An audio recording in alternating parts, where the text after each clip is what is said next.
여러분 안녕하십니까? 머니마스터 1부 출발합니다. 진행의 박수연입니다. 4월 7일 블랙 먼데이로 한 주를 시작하게 됐습니다.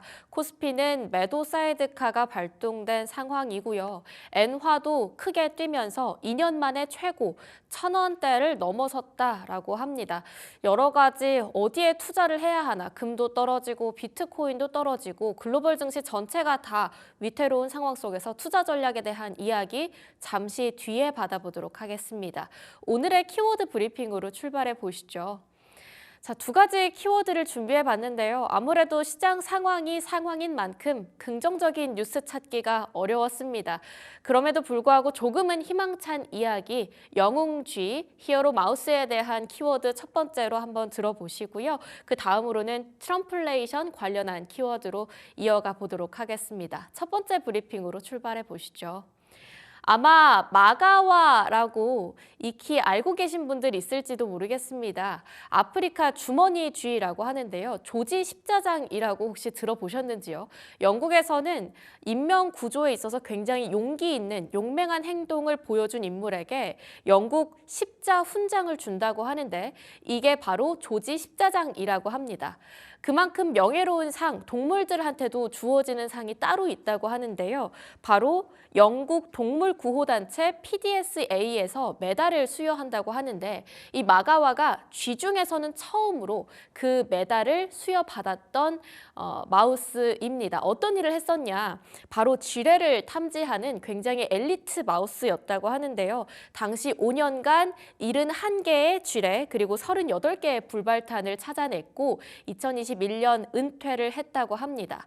그 와중에 이제는 똑같은 아프리카 주머니쥐 로닌이 새롭게 등장하면서 기네스북 세계 기록을 또 새롭게 썼다라고 하는데요. 지금 5살이 된 로닌은 지뢰 109개, 불발탄 15개를 5년간 발견하면서 기존에 있었던 마가와의 최장 기록을 뚫었다라고 합니다.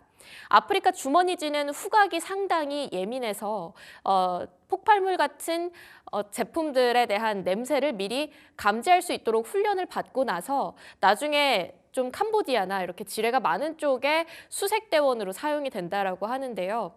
테니스장 정도 되는 넓이를 30분 만에 그 구역 안에 모든 지뢰를 다 탐지할 수 있다고 합니다. 금속 탐지기가 탑재되어 있는 지뢰 탐지기를 사용한다고 한다면 같은 작업을 하는데 무려 최장 4일까지 걸릴 수 있다라고 하는데요. 시간적으로도 굉장히 효율적이기도 하고요. 무게도 가벼워서 지뢰를 밟는다고 하더라도 터질 위험이 없다라고 합니다. 굉장히 훈훈한 이야기인 것 같기도 하고요.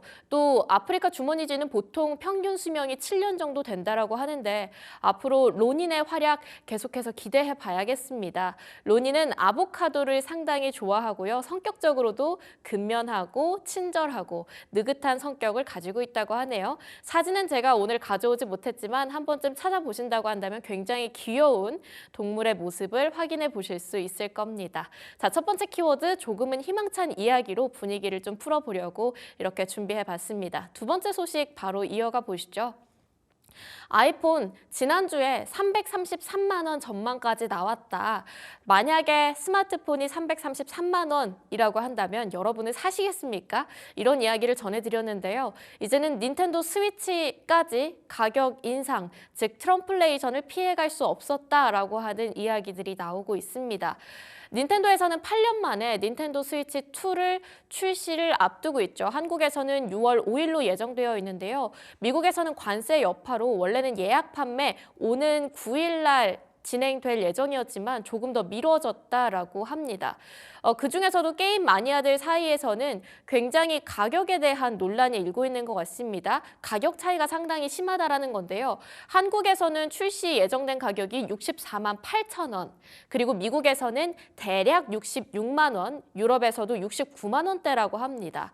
하지만 일본은 50만 원 정도, 물론 해외 수출용과 내수용의 가격 차이가 나는 게 그리 이상한 일은 아니다만 한 40% 정도 넘게 차이가 난다라는 건 굉장히 이례적이라고 합니다. 게임업계 안팎에서는 결국 그 요인에 대해서 트럼플레이션이다. 트럼프 관세 정책에 대한 인플레이션을 피해갈 수 없었던 거다라는 지적이 나오고 있는데요. 이 관세 굉장히 큰 문제가 되고 있습니다. 미국 전역에서도 핸드오프, 그러니까 손 떼라라고 하는 반대 시위가 일고 있고요. 여기에서뿐만 아니라 유럽 쪽 그리고 프랑스 안에서도 비슷한 반대 시위가 계속 이어지고 있죠. 주말 사이에서는 일론 머스크 CEO가 유럽과 미국의 파트너십을 강조하면서 기존에 굉장히 트럼프 대통령 쪽에 우선적인 입장을 밝혔던 데에 반해 관세에 있어서 조금은 보수적인 입장을 냈다라는 점도 함께 확인해 보실 수 있겠습니다. 자, 시장 안에서 움직이고 있는 섹터들 하나씩 확인해 보겠습니다.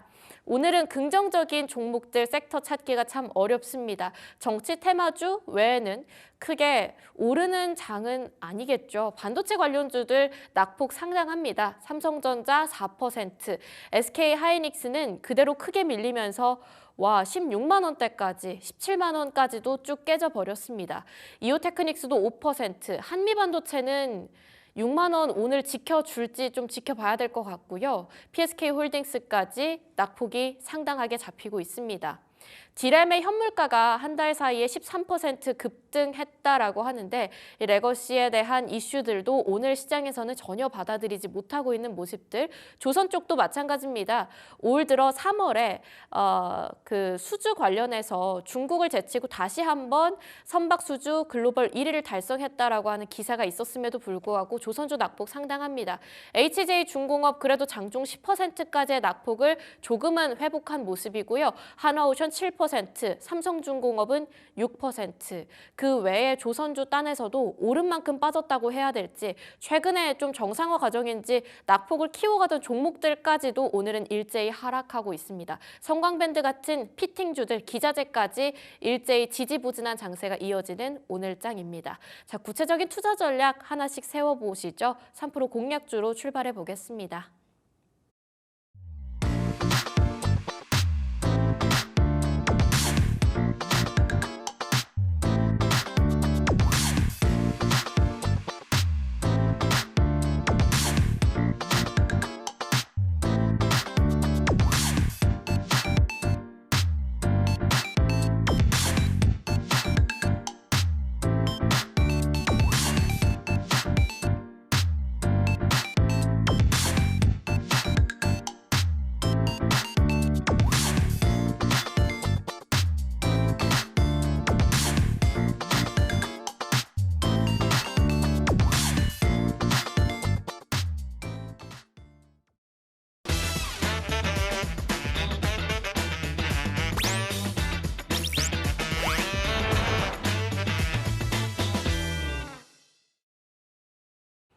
네, 월요일에 3% 공략주 출발해 보도록 하겠습니다. 퍼스트 프라임 리서치 손여루 팀장과 함께합니다.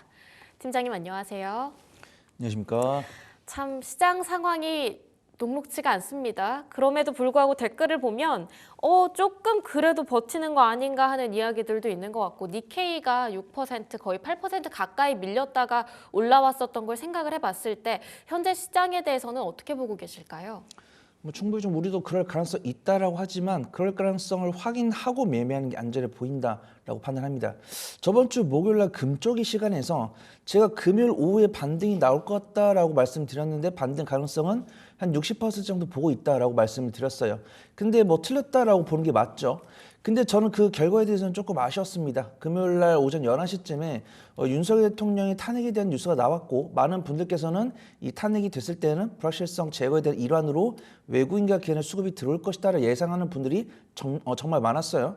저 역시도 경제방송이기 때문에 정치적 중립을 표방을 하고 있지만 뭐 대선이든 총선이든 지방선거든 투표는 꼭 한 편입니다. 그래서 제 주변에서도 뭐 여당을 지지하는 친구들도 많을 거고 야당을 지지하는 친구들이 많았을 때 확실히 야당을 지지하는 친구들이 여당을 지지하는 친구들도 많았어요. 그러면은 항상 제가 증권 전문가니까 그런 이야기를 한단 말이죠. 그러면은 분명히 이제 야당을 지지한 친구들이 많기 때문에 탄핵이 나왔을 때는 외국인의 강한 순매수가 들어올 거다 이런 예상을 했었고 저 역시도 뭐 이렇게 반신반의한 부분들이 있지만 그럴 가능성이 높다라고 판단했습니다. 근데 그런 제가 믿었던 것은 좀 많이 틀린 것 같아요. 그래서 11시 이후로 외국인의 순매수가 들어오지 않을까라고 생각을 했었는데 오히려 시장의 저점을 받아준 것은 기관이었습니다. 그래서 연기금 같은 경우는 점진적으로 매수를 넣는 과정 속이고 금융투자가 좀 매수를 많이 넣더라고요. 그래서 연기금 같은 경우는 수목금에 점진적인 매수를 넣어주었고 금융투자 같은 경우는 수요일과 목요일은 관망을 하다가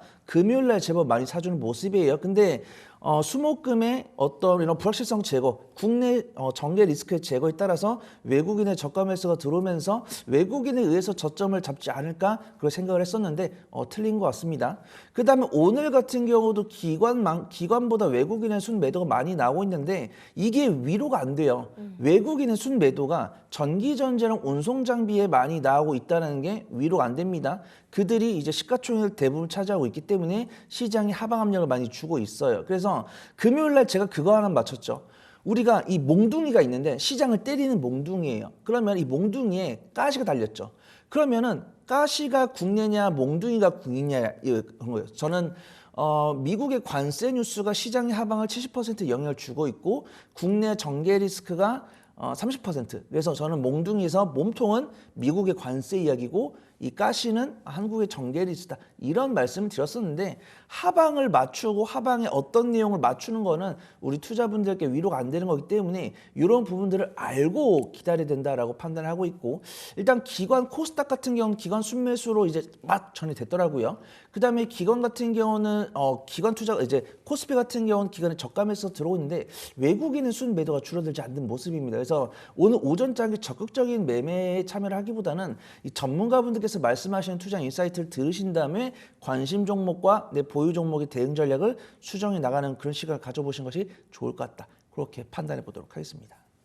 네, 방금 장중 속보가 한번 나갔습니다. 비트코인 다시 또 급락을 하면서 78,000달러 선 아래로 내려왔다라는 이야기가 전해졌는데요. 비트코인이 그래도 금과 유가 대비해서 버티는 듯 하더니 일요일 이후로는 또 다시 급락세로 이어지고 있습니다. 트럼프 대통령이 수술은 잘 끝났다 이렇게 얘기를 했었는데 왜 마취도 하지 않고 봉합도 하지 않느냐. 그리고 때로는 쓴 약을 삼켜야 할 때가 있다라고 얘기를 했지만 약이 상당히 쓴 것 같습니다. 어찌 보면 그래도 계속 이런 식으로 얘기를 한다라는 건 시장을 조금은 바닥을 보고 있는 건지 만약 그렇다라고 한다면 지금을 저가 매수의 기회다라고 봐도 될지 그런 부분에 대해서도 좀 의견을 들어보고 싶은데요. 네, 사실은 제가 이제 저번 주 목요일 날 단기 바닥은 금요일 오후쯤 나올 거다라고 말씀드렸는데 아주 틀렸죠. 그 다음에 중기적인 바닥은 한 화요일 오후나 수요일 오후쯤 나올 거다라고 말씀드렸으니까 제 목숨줄 아직도 남아있다라고 판단합니다. 석고대제까지는 할 수 없고. 근데 이런 어떤 밸류에이션이나 이런 것들도 결국 매크로 변수를 이기지 못할 거다라는 보는 표에 우리가 좋을 때는 마냥 좋은 것만 보입니다. 우리가 AI나 반도체 볼 때도 이제 실적보다 주가가 먼저 올라가니까 주가 수익률이 올라간단 말이죠. 그래서 제약바이오나 2차 전지도 아닌데 반도체 기업들이 막 퍼가 80이 넘어가는 사태가 발생합니다. 그때는 성장성이 있으니까 이만큼 실적이 나올 거다라는 기대감에 주가가 올라가고 그런 퍼를 용인을 해주는 거예요.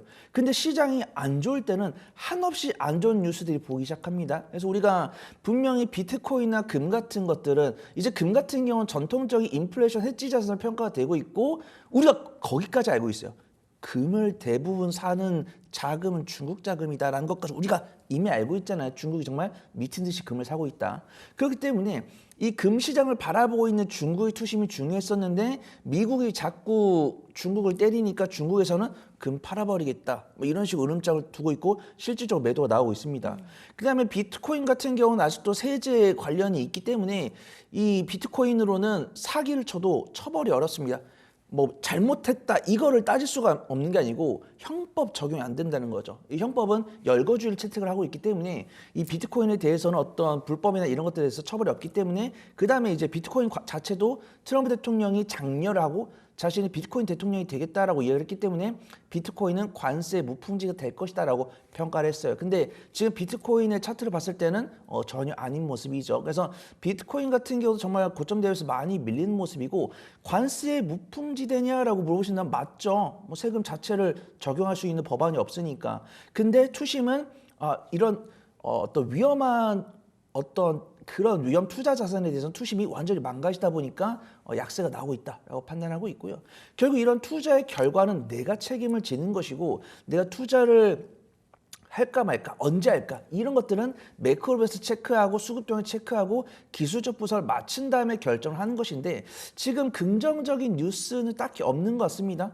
미국에서 중국에다 관세 부과하겠다 했었고 중국이 미국에다가 이제 반발 관세에다가 히토류까지 수출 규제하겠다고 했었고 지금도 뭐 일론 머스크 CEO가 뭐 자신의 자산 16조 1턴이 뭐 트럼프 대통령한테 뭐 적대적인 스탠스를 취하고 있다 아니면 이 정부 효율부가 어떤 법안의 승인을 받지 않은 뭐 정식 기관이 아니다 뭐 트럼프 뭐 일론 머스크 CEO가 뭐 수장을 내려놓는다 이런 정말 가지각색의 뉴스가 나오고 있는데 이런 뉴스에 휘둘려서 뇌동매매를 하기보다는 내가 보유한 종목을 냉철하게 바라보는 게 중요한 시점 같다 그렇게 평가하도록 하겠습니다.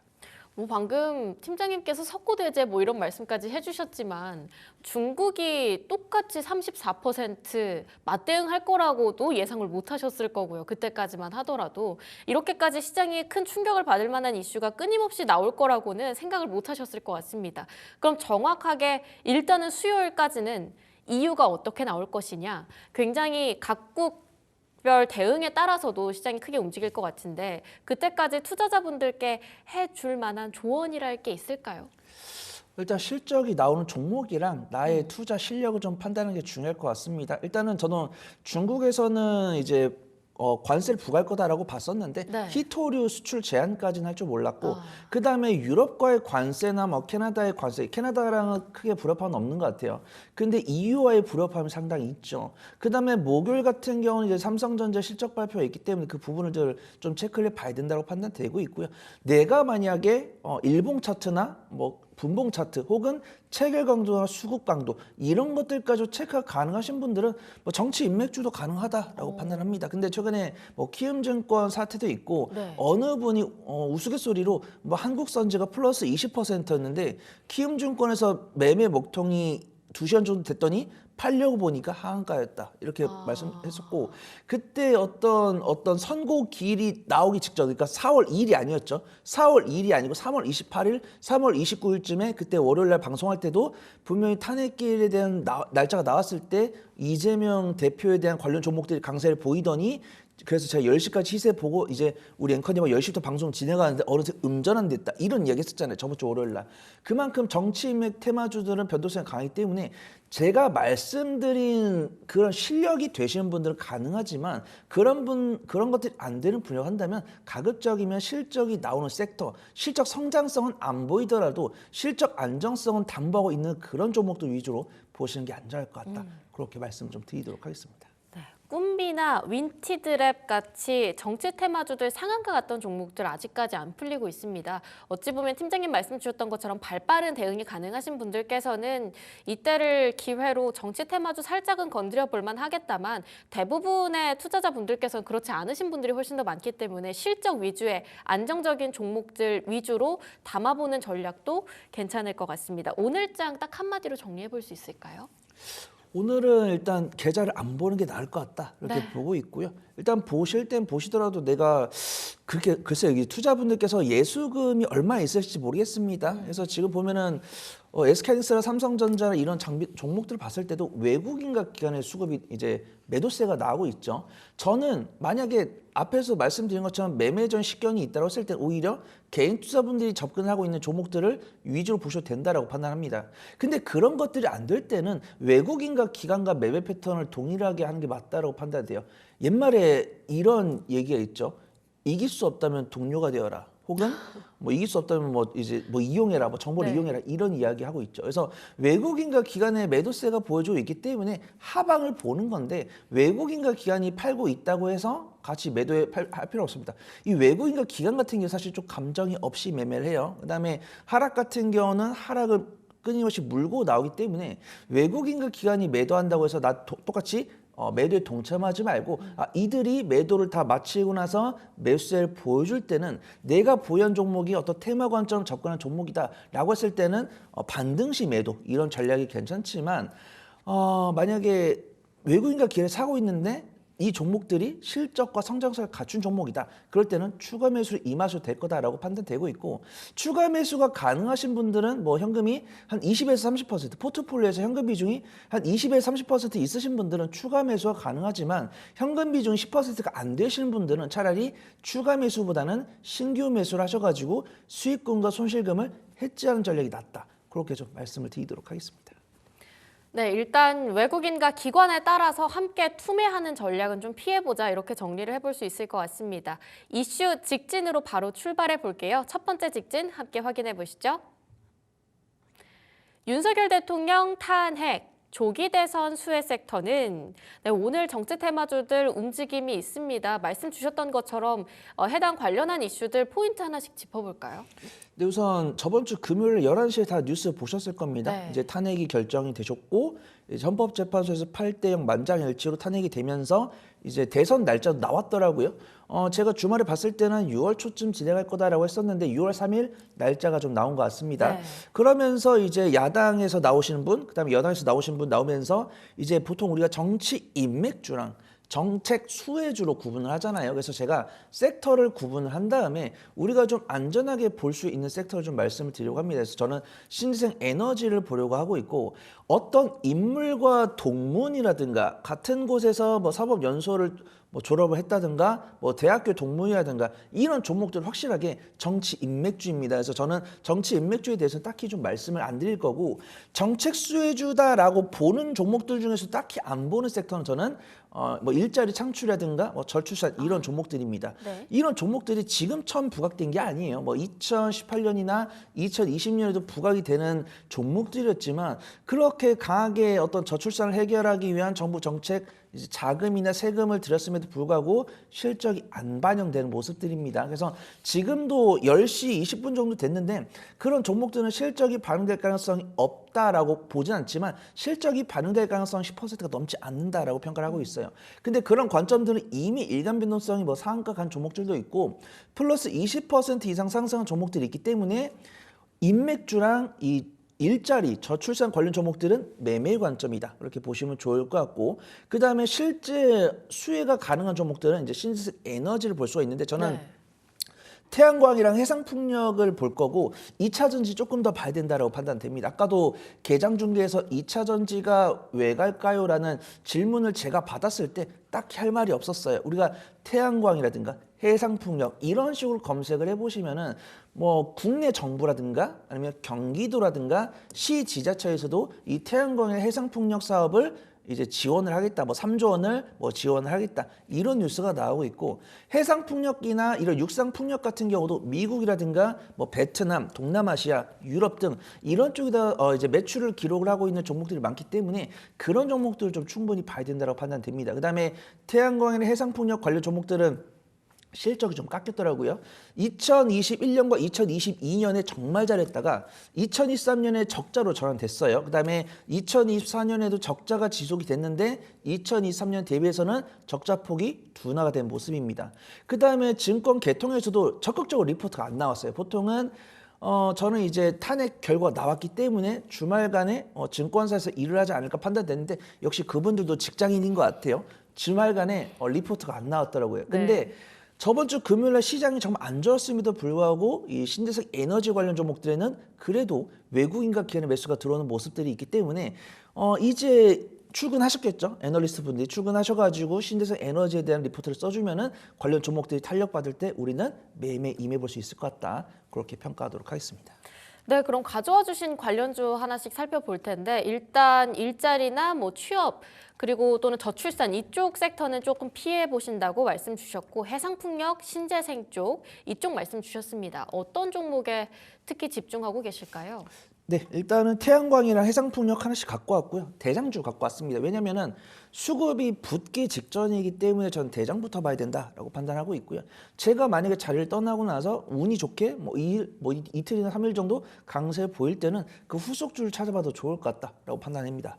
그래서 첫 번째로는 제가 하나솔루션을 보려고 하고 있는데 하나솔루션 같은 경우는 이 하나큐스를 통해서 태양광 제품을 생산을 하고 있고 뭐 화학 물질이나 플라스틱 제품을 가공하는 소재입니다. 그래서 뭐 화학 상품이나 플라스틱 상품 같은 경우는 전체 매출의 한 70% 기록을 하고 있고 태양광 매출이 한 30% 기록을 하고 있어요. 그래서 2023년에 적자로 진행이 된 다음에 2024년 실적을 봤는데 상반기에 적자 기록했고 이제 하반기에는 적자폭이 둔화가 되는 모습입니다. 다행히도 하나솔루션 같은 경우는 증권계통의 리포트가 있었어요.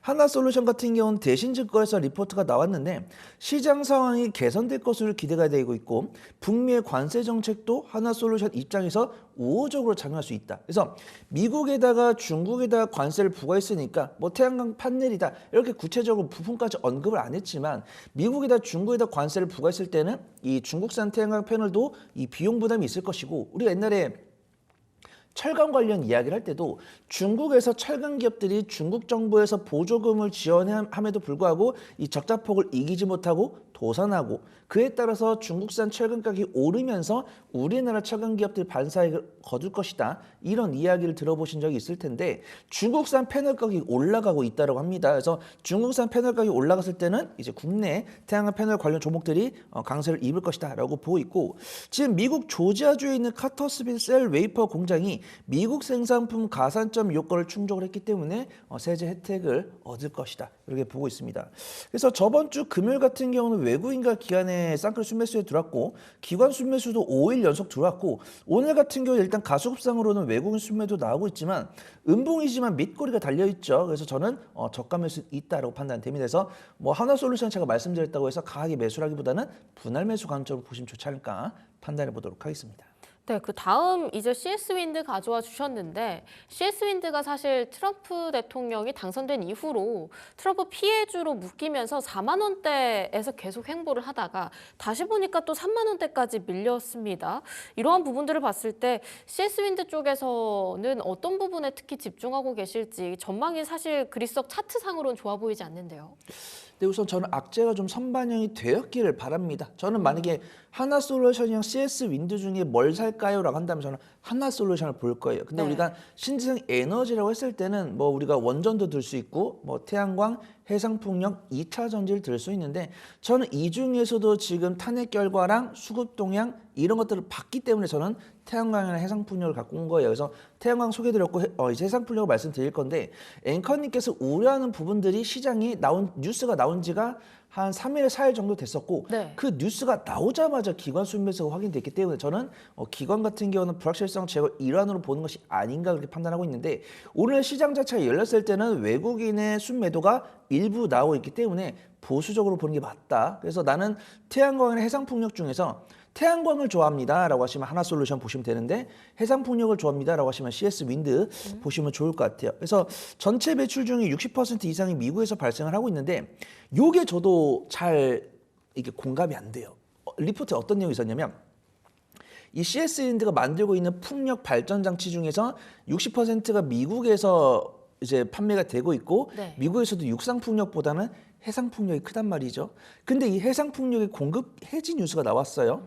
그래서 이 공급 해지 뉴스가 위약금이 약 200억에서 400억 정도 될 거고 이 200억에 400억이면 작년에 CS 윈드가 2024년에 가져갔던 단기 순이익의 약 4분의 1가량입니다. 그래서 저는 봤을 때 4분의 1이면 좀 크다라고 보고 있고요. 우리가 유상증자나 전환사채를 했을 때도 전체 시가총액의 25%를 기준으로 이 25% 넘으면은 외국인과 그냥 좀 매도를 하고 만약에 뭐 유상증자를 한 10% 했다, 15% 했다 하면 오히려 기회로 보신 분들 계시더라고요. 근데 우리가 이 위약금이 400억 정도 되기 때문에 이거는 좀 크다라고 보고 있는데 저는 크다라고 보고 있는데 기관이 사면은 긍정적으로 말씀드려야 되잖아요. 그래서 이런 뉴스가 나왔더니 오히려 기관이 저가 매수했기 때문에 불확실성 제거 일환이다 이렇게 보는 게 맞다. 맞다라고 판단합니다. 근데 확실히 하나솔루션보다 차트는 안 좋아요. 오늘 음봉 나오고 있고 네. 밑꼬리가 달려 있지만 하나솔루션에 비해서 밑꼬리가 길지 않습니다. 근데 기관 같은 경우는 5일 동안 순매수하다가 오늘 좀 줄이고 있고 외국인 투자가들의 매도세가 이어지고 있기 때문에 하나솔루션과 CS윈드를 관심 종목에 넣어놓되 일단은 하나솔루션부터 보시고 CS윈드는 수급 도는 거 보고 결정하자 그렇게 말씀을 드리도록 하겠습니다. 네, 하나솔루션 대비 CS윈드는 조금 더 수급 쪽인 면에 예민하게 반응을 해보자 이렇게 받아보도록 하겠습니다. 두 번째 이슈 직진 바로 오픈해 보겠습니다. 네, 오늘 두 번째 이슈는요. 지브리풍 이미지 열풍, AI 관세 무풍지대 재평가. 저도 지브리풍 이미지 프로필 바꿔봤어요. 주변에도 굉장히 많은 분들이 바꿔서 이제 카카오톡 프로필에도 올리기도 하고 여러 가지 SNS에서 계속 떠돌고 있던데 이쪽으로는 어떤 포인트 집중하고 계실까요? 네, 제가 질문 드리려고 했는데 차단 당했습니다. 제가 앵커님한테 지브리풍 해보셨냐고 여쭤보려고 그랬는데 다 말씀해 주셨고요. 저는 SNS 가서 확인해 보도록 하겠습니다. 카톡 프로필은 볼 수가 없으니까 SNS 가서 보면 될 것 같고. SNS에는 안 올렸는데. 안 올렸나요? 한 번 올렸다가 지금은 사라졌습니다. 오늘 다시 올려주면 될 것 같아요. 우리 기회 시청자분들을 놓치셨어요. 위해서. 안 돼요. 제가 나중에 어떻게든 나중에 보도록 하겠습니다. 네. 그래서 저는 일단은 메타 플랫폼즈랑 이제 지브리풍 이제 두 가지 뉴스에다가 아직 이것도 참 수급이랑 주가 움직임이 빠르다 이런 생각 듭니다. 신재생 에너지도 리포트가 안 나왔다라고 말씀드렸지만 이 AI 소프트웨어도 리포트가 안 나왔어요. 근데 우리가 보통 이 관세 무풍지대다라고 평가를 하는 부분들이 뭐 엔터 그다음에 전력설비학 조선도 사실은 아닌데 지금 약세가 많이 나오고 있고 화장품이라든가 제약 바이오, AI 소프트웨어 이런 식으로 이제 관세 무풍지대다 이렇게 평가를 하고 있습니다. 근데 우리가 엔터나 게임 같은 경우는 리포트가 나왔잖아요. 근데 이제 리포트가 안 나온 섹터가 AI 소프트웨어고 엔터나 이런 종목들이 밀릴 때 AI 소프트웨어가 저가 매수가 들어오는 모습이기 때문에 혹시라도 많은 분들께서 이 무풍지대로 AI 소프트웨어를 보고 있는 것이 아닌가 그렇게 이제 확인되지 않은 의심이 들었습니다. 그다음에 뉴스가 두 가지가 나왔죠. 이 지브리풍 이용자가 300만 명이 넘어가면서 이제 GPU 데이터 센터에 과부하가 걸린다 이런 이야기도 나오고 있고 주말에 발맞춰서 메타 플랫폼즈가 LMM 뉴스를 또 내놨더라고요. 이제 LMM을 만들고 있는데 그게 어떤 아마존에서 좀 인기를 얻을 것이다 그런 평가를 받고 있습니다. 근데 이제 메타에서 라마4를 공개를 했고 지난해 4월에 라마3를 공개를 했는데 라마4가 라마3보다 고성능을 기록을 하고 있고 이 두 가지 모멘텀이 부과되면서 투자분들께서는 좀 시장에 대한 좀 기대를 갖고 있다라고 판단합니다. 오늘 일단은 섹터는 제가 잘 뽑았다라는 평가를 못하겠지만 종목은 잘 뽑은 것 같아요. 그래서 제가 이제 어젯밤에 종목을 드리면서 관심주랑 탑픽을 드렸는데 그 종목들이 AI 소프트웨어 관련 종목들도 시장을 못 이기는지 음봉은 나오고 있는데 제가 뽑은 종목은 양보를 보여주고 있으니까 종목 이야기를 하는 게 좋을 것 같습니다. 네, 그럼 빠르게 종목 이야기 한 번씩 보도록 하겠습니다. 관련주 일단 AI 소프트웨어 쪽으로는 어디에 집중하고 계실까요? 네, 첫 번째로는 전 한글과 컴퓨터를 보려고 합니다. 그래서 저는 관심주를 말씀드리면서 대장급 종목들 위주로 말씀을 드리려고 하고 있고요. 저는 일단은 성장성과 변동성을 갖춘 1등은 한글과 컴퓨터다라고 보고 있습니다. 제가 열흘 때도 종종 소개를 드렸고 나는 그냥 재무로만 볼 겁니다라고 했을 때는 삼성 SDS랑 엠노를 봐야 되죠. 이 삼성 SDS랑 엠노가 이 AI 소프트웨어 기업들 중에서 실적이 제일 견조합니다. 그다음에 그 둘을 뺐을 때는 한글과 컴퓨터고요. 그다음에 그 셋을 제외했을 때는 연간 실적 기준으로 흑자 나온 종목이 많이 없습니다. 그래서 옥석을 구분하는 게 중요하다고 판단하고 있고요. 그나마 분기상 3분기나 4분기에 흑자 나온 종목들이 있습니다. 셀바스 A라든가 마음 A라든가 플리토라든가 이런 종목들이 분기 실적이 흑자가 나왔어요. 그다음에 요 7개, 8개를 제외했을 때는 AI 소프트웨어 기업이 하더라도 전방에 대기업을 최대 주주로 갖고 있는 자금 조달에 문제가 없는 종목들 이런 종목들을 보시는 게 안전하다 이렇게 보도록 하겠습니다. 그래서 한글과 컴퓨터 같은 경우는 2023년에 2022년 대비해서 폭발적 실적을 기록을 했고 한글과 컴퓨터 같은 경우는 AI 산업에 대해서 이제 사업 다각화 포트폴리오를 구축하겠다 이런 이야기를 했습니다. 그래서 2024년에 좀 실적이 전년 동기 대비 조금 훼손이 됐더라고요. 근데 알고 보니까 훼손된 이유에는 이 사업 다각화를 위한 비용이 일부 좀 반영이 된 것이 아닌가 이렇게 평가를 하고 있습니다. 그다음에 증권사 리포트도 나왔더라고요. 전국 불안정 속에서도 국회 빅데이터 플랫폼 수주를 따냈기 때문에 추가적인 수주가 나올 거다 이렇게 보고 있고 수급 동향 봤을 때는 기관 순매수 꾸준하게 이어지고 있고 근데 제가 두 번째로 말씀드릴 관련주가 수급이 조금 더 좋기 때문에 한국컴퓨터는 관심주에 넣어놓고 매매 타점 잡아보시고 두 번째 특징주랑 오늘 탑픽주를 보시는 게 좋을 것 같습니다. 네, 두 번째 특징주로는 솔트룩스 가져와 주신 것 같은데 바로 3% 공략주 먼저 짚어보겠습니다. 우선 SK오션플랜트를 오늘의 공략주로 가져와 주셨는데요. 모멘텀 하나씩 짚어볼까요? 네, 제가 말씀드린 두 가지 대장급 종목을 제외하고 났을 때는 실적이 제일 견조하다 그렇게 보고 있고요. 저번 주 금요일 같은 경우 수급 동향이 굉장히 좋았었는데 오늘은 조금 낙폭을 기록을 하는 모습이고 이게 억울합니다. 마이너스 7%의 낙폭을 기록을 하고 있는데 외국인과 기관이 매도를 많이 안 했어요. 네. 그래서 저번 주 금요일에 매수한 자금의 5분의 1, 6분의 1도 매도를 안 하고 있는데 개인 투자분들 매수 여력이 좀 적다 보니까 소액의 자금에도 크게 흔들리는 모습입니다. 그래서 관심 종목에 넣어놓고 어떤 야당 측에 유리한 어떤 뉴스가 나왔을 때는 추세를 강하게 돌릴 가능성이 상당히 높다 이렇게 평가하고 있고요. SK오션플랜트 같은 경우는 미국뿐만 아니라 유럽에도 해상풍력 시장에 진출 성공한 것으로 판단됩니다. 독일 북해에 위치한 1800kW 규모의 고압 직류 송전 변환소 건설 프로젝트의 수주를 따내면서 이 주력 시장인 대만을 넘어서 수출 시장의 다변화가 지속이 될 거다 그렇게 평가를 하고 있습니다. 일단 제가 매매가를 말씀을 드리는데 좀 분할 매수 잘 하셔야 될 것 같고 공격적으로 매수할 필요는 없어 보입니다. 제가 이론상에는 손절가를 12,700원을 잡아드렸는데 일단 매수는 12,500원부터 마이너스 4%까지 분할 매수를 해보시면 좋을 것 같고요. 손절가는 제가 마이너스 6% 구간 잡아보면은 한 손절가는 11,800원 정도 잡아보시면 좋을 것 같고 1차 목표가 같은 경우는 플러스 10% 구간이 한 13,800원 정도 설정을 해보시면 좋을 것 같다. 그렇게 말씀을 드리도록 하겠습니다. 네, 오션플랜트 마이너스 4%까지의 분할 매수 천천히 접근해보자 말씀 주셨고요. 그 다음 종목이 아마 앞서 말씀 주셨던 양봉 그리는 종목일 것 같은데요. 코난테크놀로지까지 이어가 보겠습니다. 네, 별명이 이거예요. 고난 테크놀로지. 보유자들한테 고난을 준다라고 했었는데 네. 오늘 좀 행복을 주지 않을까 그렇게 판단됩니다. 오늘 코난 테크놀로지는 좀 잘 정한 것 같아요. 그래서 코난 테크놀로지 같은 경우는 어떤 이 비즈니스 모델을 원하는 매출처한테 원하는 프로그램을 제공하는 AI 기업입니다. 텍스트라든가 동영상 데이터를 분석을 해가지고 그 기업이 원하는 데이터를 만들어주는 기업이다라고 보고 있고요. 제가 투자 포인트 앞에서 다 말씀드렸습니다. 코난테크놀로지 같은 경우는 4분기 흑자 전환에 성공을 했고요. 2대 주주가 SK텔레콤입니다. 그렇기 때문에 보유에 문제가 없다라고 평가할 수 있고요. 이번에 추론 LLM을 출시를 했다라고 합니다. 그래서 아마존 웹 서비스가 국내에서 이 마켓플레이스를 오픈했는데 거기서 우리나라 기업들도 거래를 할 수 있도록 바뀌었어요. 그래서 우리나라 기업이 갖고 있는 기술을 마켓플레이스에 출시했을 때는 이 글로벌 전반 기업들이 사줬을 때는 코난테크놀로지의 실적 개선이 기대가 된다 이렇게 평가하고 있습니다. 그 다음에 앞에서도 지금 일봉 차트 보이고 계시지만 3개월 연속 양봉이 나왔죠. 그 다음에 코난테크놀로지 수급 동향보다도 외국인 투자가들 3일 연속 순매수 들어왔고 기관 투자가들 저번 주 목금에서 오늘까지도 순매수 들어오기 때문에 제가 말씀드린 내용들 물론 뭐 중요한 내용들도 있지만 코난테크놀로지나 하나솔루션 이 두 종목만 관심 있게 좀 봐주시면 좋을 것 같습니다.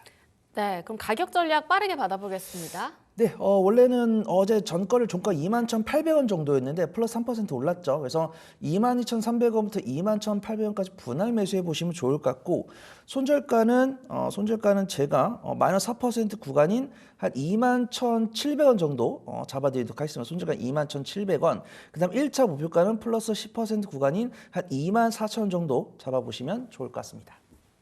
네, 손절가와 목표가 21,700원이요, 손절가? 네, 제가 다시 한번 정리해 드릴게요. 네. 손절가 같은 경우는 21,700원, 그다음에 1차 목표가는 24,000원 해보도록 하겠습니다. 네, 1차 목표가 24,000원, 손절가는 21,700원으로 받아봤습니다. 하나솔루션과 함께 오늘 코난테크놀로지 같이 한번 끌고 가보시면 좋겠습니다. 지금까지 퍼스트프라임 리서치 손효로 팀장과 함께했습니다. 팀장님 좋은 말씀 감사합니다. 감사합니다.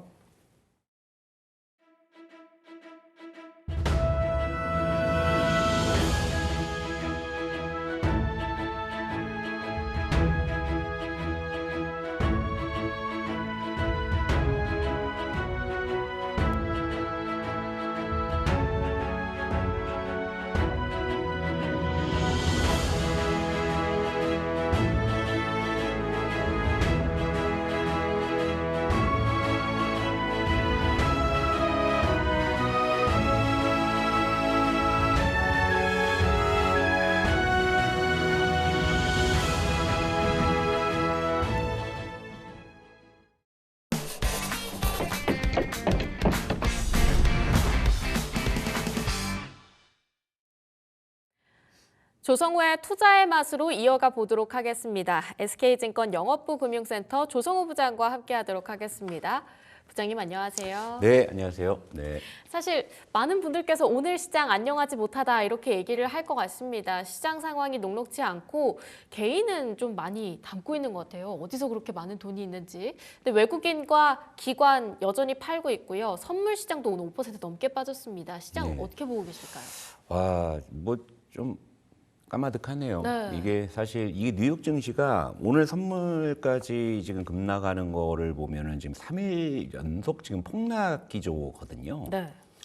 물론 이제 지난 거래일까지는 우리가 이제 정치 불확실성의 좀 해소 쪽에 그런 심리 덕분에 비교적 선방을 했는데 오늘 안전판이 없이 이제 그대로 지금 다 두들겨 맞는 상황이고 지금 보면 외국인이 현재 오전 10시 40분 정도 되고 있죠.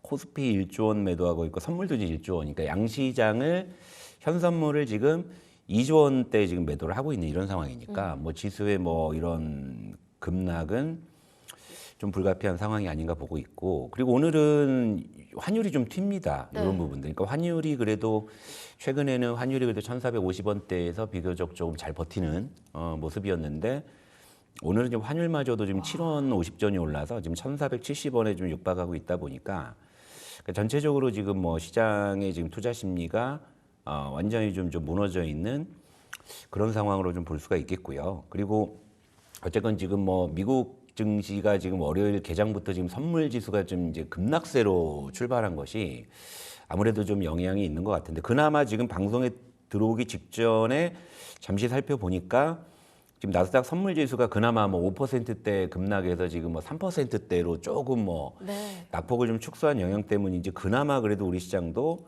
일부 조금 일단은 좀 낙폭이 조금 줄어드는 모습이긴 한데요. 이런 모습이 좀 오후장까지 좀 이어졌으면 좋겠습니다. 네. 전체적으로 봤을 때 금요일 날 좀 조기 대선에 대한 기대감? 네. 어찌 보면 하나의 정책적인 이벤트가 살짝 지수를 받쳐줬기 때문에 오늘 더 떨어진다 이렇게도 해석해 볼 수 있을까요? 그러니까 이렇게 봐야 될 것 같아요. 그러니까 지난주 금요일에 보시게 되면 오전 11시에 그 헌재 판결이 있었고 네. 그러니까 그때까지는 시장이 제법 좀 낙폭을 많이 이제 줄여가는 그렇죠. 그런 모습이었는데 이제 헌재 판결이 딱 나는 것은 결국에 이제 재료가 소멸됐다고 판단할 수가 있겠죠. 네. 그러니까 그 이전에 우리 시장이 미국 증시보다 선전했던 배경에는 그 정치 불확실성 해소라는 그런 기대감이 있었는데 그게 이제 소멸이 되니까 시장에서는 정치 불확실성은 해소됐는데 역시 또 트럼프 관세 있고 뭐 이런 거 있고 그죠? 그러니까 그런 부분 때문에 다시 이제 시장의 논리가 이제 다시금 트럼프 관세 쪽으로 이제 다시 붙는 거죠. 그러다 보니까 극심한 변동성이 나타났고요. 그리고 지금은 이제 뉴욕 증시의 지금 급락분을 지금 방어해내지 못하고 이렇게 흘러내리고 있다 이렇게 볼 수가 있겠고 오늘 특히나 외국인이 이렇게 매도를 하기 때문에 네. 그런 부분들에 대한 좀 영향이 또 계속적으로 좀 발생을 하는 것 같아요. 네. 그러면 앞으로 조기 대선 모멘텀은 이제 재료 소멸로 봐야 하나요? 아니면 이제가 시작이다 이렇게 봐야 할까요? 그럼 지금 시장도 보시면은 사실 전반가는 재료 소멸에 가까운가요? 제가 세팅을 좀 해놓고 들어오면 좋은데 보시죠. 오늘 그래도 저 다 10%인데 물론 네. 이제 ABL 바이오가 그 기술 수출 낭보가 있어서 이제 ABL 바이오가 상한가를 기록한 거 이외에는 오늘 좀 움직이는 건 다 대부분 테마군이고 뭐 관세 관련해서 히토리 관련주 좀 움직이고 있고요. 그리고 지금 다 정치 테마입니다. 특히 이제 뭐 인물주 뭐 이런 쪽들 뭐 이런 쪽 움직이고 있고 그리고 뭐 저출산 뭐 일자리 뭐 이런 것들 이제 움직이고 있는 거기 때문에 어쨌든 시장에 지금 그 조기 대선에 대한 모멘텀은 반영은 되고 있는 거죠. 하지만 지금은 시장이 이렇게 급락을 하고 있기 때문에 이런 부분들이 특정 테마군에만 좀 반영이 되고 있는 것이고 근데 이 섹터들의 시세는 그 이전에도 일단은 조기 대선에 대한 시나리오를 갖고 있는 쪽에서는 계속적으로 좀 수급이 들어왔었기 때문에 지금 시세 연속성이 생기는 거고 여기서 이제 조기 대선 모드라 그러면은 이제 이런 쪽은 우후죽순 뭐 하면서 계속 뭐 이제 급등락을 반복하는 그런 흐름들이 전개가 돼. 그러니까 지금 그러니까 시청자 여러분이나 저나 오늘 내가 이 시장에서 뭘 좀 해야 된다고 했을 때는 지금 삼성전자를 사고 싶은 마음은 잘 안 들겠죠. 그렇죠. 오늘 4% 넘게 아무래도 빠졌어요. 팔딱팔딱 뛰고 있는 이제 이런 쪽이 아무래도 그죠. 네. 수급이 좀 모일 수밖에 없는 거기 때문에 지금 일단은 그 대선에 대한 어떤 그런 기대감들은 어쨌건 현재로서는 이제 테마군에 좀 국한돼 있긴 하지만 반영은 되고 있다 이렇게 좀 볼 수 있겠습니다. 예. 그러면 저희가 만약에 선거를 앞두고 조기 대선을 앞두고 조금 더 투자를 해보겠다라고 한다면 어떤 모멘텀에 특히 집중하는 게 좋을지 예. 그래도 조금은 새로운 것들 네. 뭔가 재료도 신선한 재료들에 조금 더 수급이 들어가지 않을까 싶은데요. 시장은요 새로운 걸 되게 좋아하죠. 그렇죠. 묵은 거를 싫어하고 네. 그러니까 새로운 게 있으면 이제 열광을 하는데 자 그러면 이제 하나 둘 풀어보도록 할게요. 네. 이게 본의 아니게 무슨 이게 그 대선 테마 특집이 된 것 같은데 일단 보시죠. 조기 대선은 시장의 좀 모멘텀이 일단 되리라고 보는데요. 일단 화면 한번 띄워주시죠. 일단은 선거가 시장에 주는 모멘텀은 너무나 그 확실하죠. 일단은 그 신정부 출범에 대한 기대감 자체가 이미 이제 시장에는 굉장히 큰 모멘텀이 이제 될 수가 있는 부분이에요. 그러니까 이를테면 우리가 트럼프만 놓고 보더라도 지금이야 이제 취임하고 나서 지금 이제 열심히 지금 자폭을 하고 있는 상황이긴 한데. 네. 근데 우리가 이제 미국 대선 때 뭐 트럼프 트레이드니 뭐 해리스 트레이드니 하는 것들이 다 이제 어떤 선거 관련한 정책 기대감 이런 쪽으로 이제 움직였던 거였거든요. 그러니까 이게 어느 나라나 선거철에는 그런 기대감들이 시장에 반영이 될 수밖에 없는 부분이죠. 그러니까 시장은 언제나 새로운 것을 좋아하죠. 그럼 새로운 정부는 새로운 것이기 때문에 그런 면에서 이제 시장이 좀 움직이고 있는 것이고 그렇다 보면 이제 정책이나 공약이나 이런 부분에 대해서 이제 확대 재생산이 이루어지겠죠. 이런 것들이 이제 인물주도 움직이는 거고 정책 관련주도 움직이는 거고 또 이제 산업에 대한 부분들까지도 이제 반영이 될 수 있는 그런 거죠. 그러니까 모멘텀을 확대 재생산하는 그런 부분들이 나와야 되는 건데요. 그러니까 선거가 실제 시세에 미치는 영향 한번 볼까요? 보면 뭐 대선이나 총선, 지선 같은 그 화면이 지금 전혀 안 나오고 있는데 CG가 지금 안 나오고 있어서 네. 말씀을 드리고 있는데 대선이나 총선, 지선 같은 이제 선거 모멘텀 같은 경우는 표를 말씀 주시는 것 같아요. 예. 네, 실제 그러니까 시세에 신정부 어떤 출범은 이제 이런 부분이죠. 그러니까 시장은 언제나 새로운 것을 좋아하고 정책 공약 등의 재료가 확대 재생산되는데 네. 실제 미치는 영향이 이렇게 나타나죠. 그러니까 대선이나 총선, 지방선거 같은 이런 모멘텀들은 결국 인물, 정책, 공약, 그죠? 그러니까 현재 오늘 우리 시장이 보여주고 있는 그 모습 그대로 일단 중소형주 중심의 테마주 시세는 계속 나타나기 마련이죠. 하지만 아시다시피 굉장히 투기적인 시세죠. 변동성이 굉장히 크죠. 그러니까 여러분들도 오늘 지금 시장 딱 보시면은 다 지금 빠지고 있는데 일부 이제 어떤 선거 관련주들만 움직이고 있으니까 이런 쪽에서 내가 한번 들이대 볼까 말까, 그죠? 이런 생각 하시잖아요. 근데 좀 들이대기도 어려운 게 바로 예. 상한가 가니까 가는 이게 정도인데. 그러니까 매매 숙련도가 높지 않으신 분들에게는 굉장히 위험한 선택지일 수 있는 그런 부분이죠. 이를테면 신정부의 출범이나 정책 드라이브 그러니까 이런 부분들도 이제 우리가 볼 수 있는데 주력 정책 산업 같은 경우에 집권에 오히려 힘을 받는 경우들이 많았죠. 이를테면 이제 문재인 정권 때는 신재생 에너지가 이제 대시세가 나왔었지 않습니까? 그리고 이제 이번에 이제 좀 조기 종료가 됐긴 했지만 이 윤석열 정권에서도 원전이나 방산 쪽은 그런 정책 드라이브가 걸렸던 섹터였죠. 네. 그래서 시세가 나왔던 것처럼 그러니까 이제 이런 식으로 이제 그 선거가 실제 시세에 이렇게 영향을 미치는 것이고 그리고 이제 가장 중요한 것은 아까 이제 서두에 말씀하셨잖아요. 개인들이 어디서 돈이 나서 이렇게 많이 사느냐. 맞아요. 그죠? 근데 이게 실제 효과가 있는 거죠. 그러니까 증시 주변 자금이 늘어날 소지가 있는 거죠. 이제 선거도 있고 또 새로운 정부도 출범이 되니까 뭔가 좀 시장이 좋아지지 않을까라는 그런 기대감들이 증시 주변 자금의 증가. 그 이게 아니나 다를까 오늘 또 화면 한번 띄워주시면 저거 지우시고 제 화면을 띄워주시면은요. 네. 고객 예탁금이 하루 사이에 지금 1조 원이 증가했네요. 그러니까 이거죠. 그러니까 증시 주변 자금이 이렇게 증가하는 것이고 다시 이제 그 화면 띄워주시면 자 그런 투자 심리가 개선될 네. 수 있는 부분이죠. 그러니까 뭐 뉴스를 확인해 보면 이런 것도 있습니다. 이를테면 정치 불확실성이 제거가 되고 나서 얼어붙었던 소비 심리 살아나나 이런 기사들의 헤드라인도 나타나기 시작을 하고 그리고 이제 슬슬 이제 부동산 거래 이제 좀 얼어붙었던 부동산 거래 이제 좀 풀리나 그러니까 그런 기대 심리들이 반영되는 뉴스들도 나오고 있는 거죠. 그러다 보니 이제 사람들도 그래 뭐 정치 불확실성도 있고 해서 그동안에는 좀 이래저래 좀 뭐 위축됐지만 그래도 뭐 모처럼 어디 좀 외식이라도 한번 해볼까 이제 소비 심리도 개선될 수 있는 부분이죠. 그러니까 이러한 것들이 실질적으로 경기 부양 효과를 주는 것이고 그리고 선거가 이제 시작이 되면은 막대한 선거 자금이 또 집행이 되잖아요.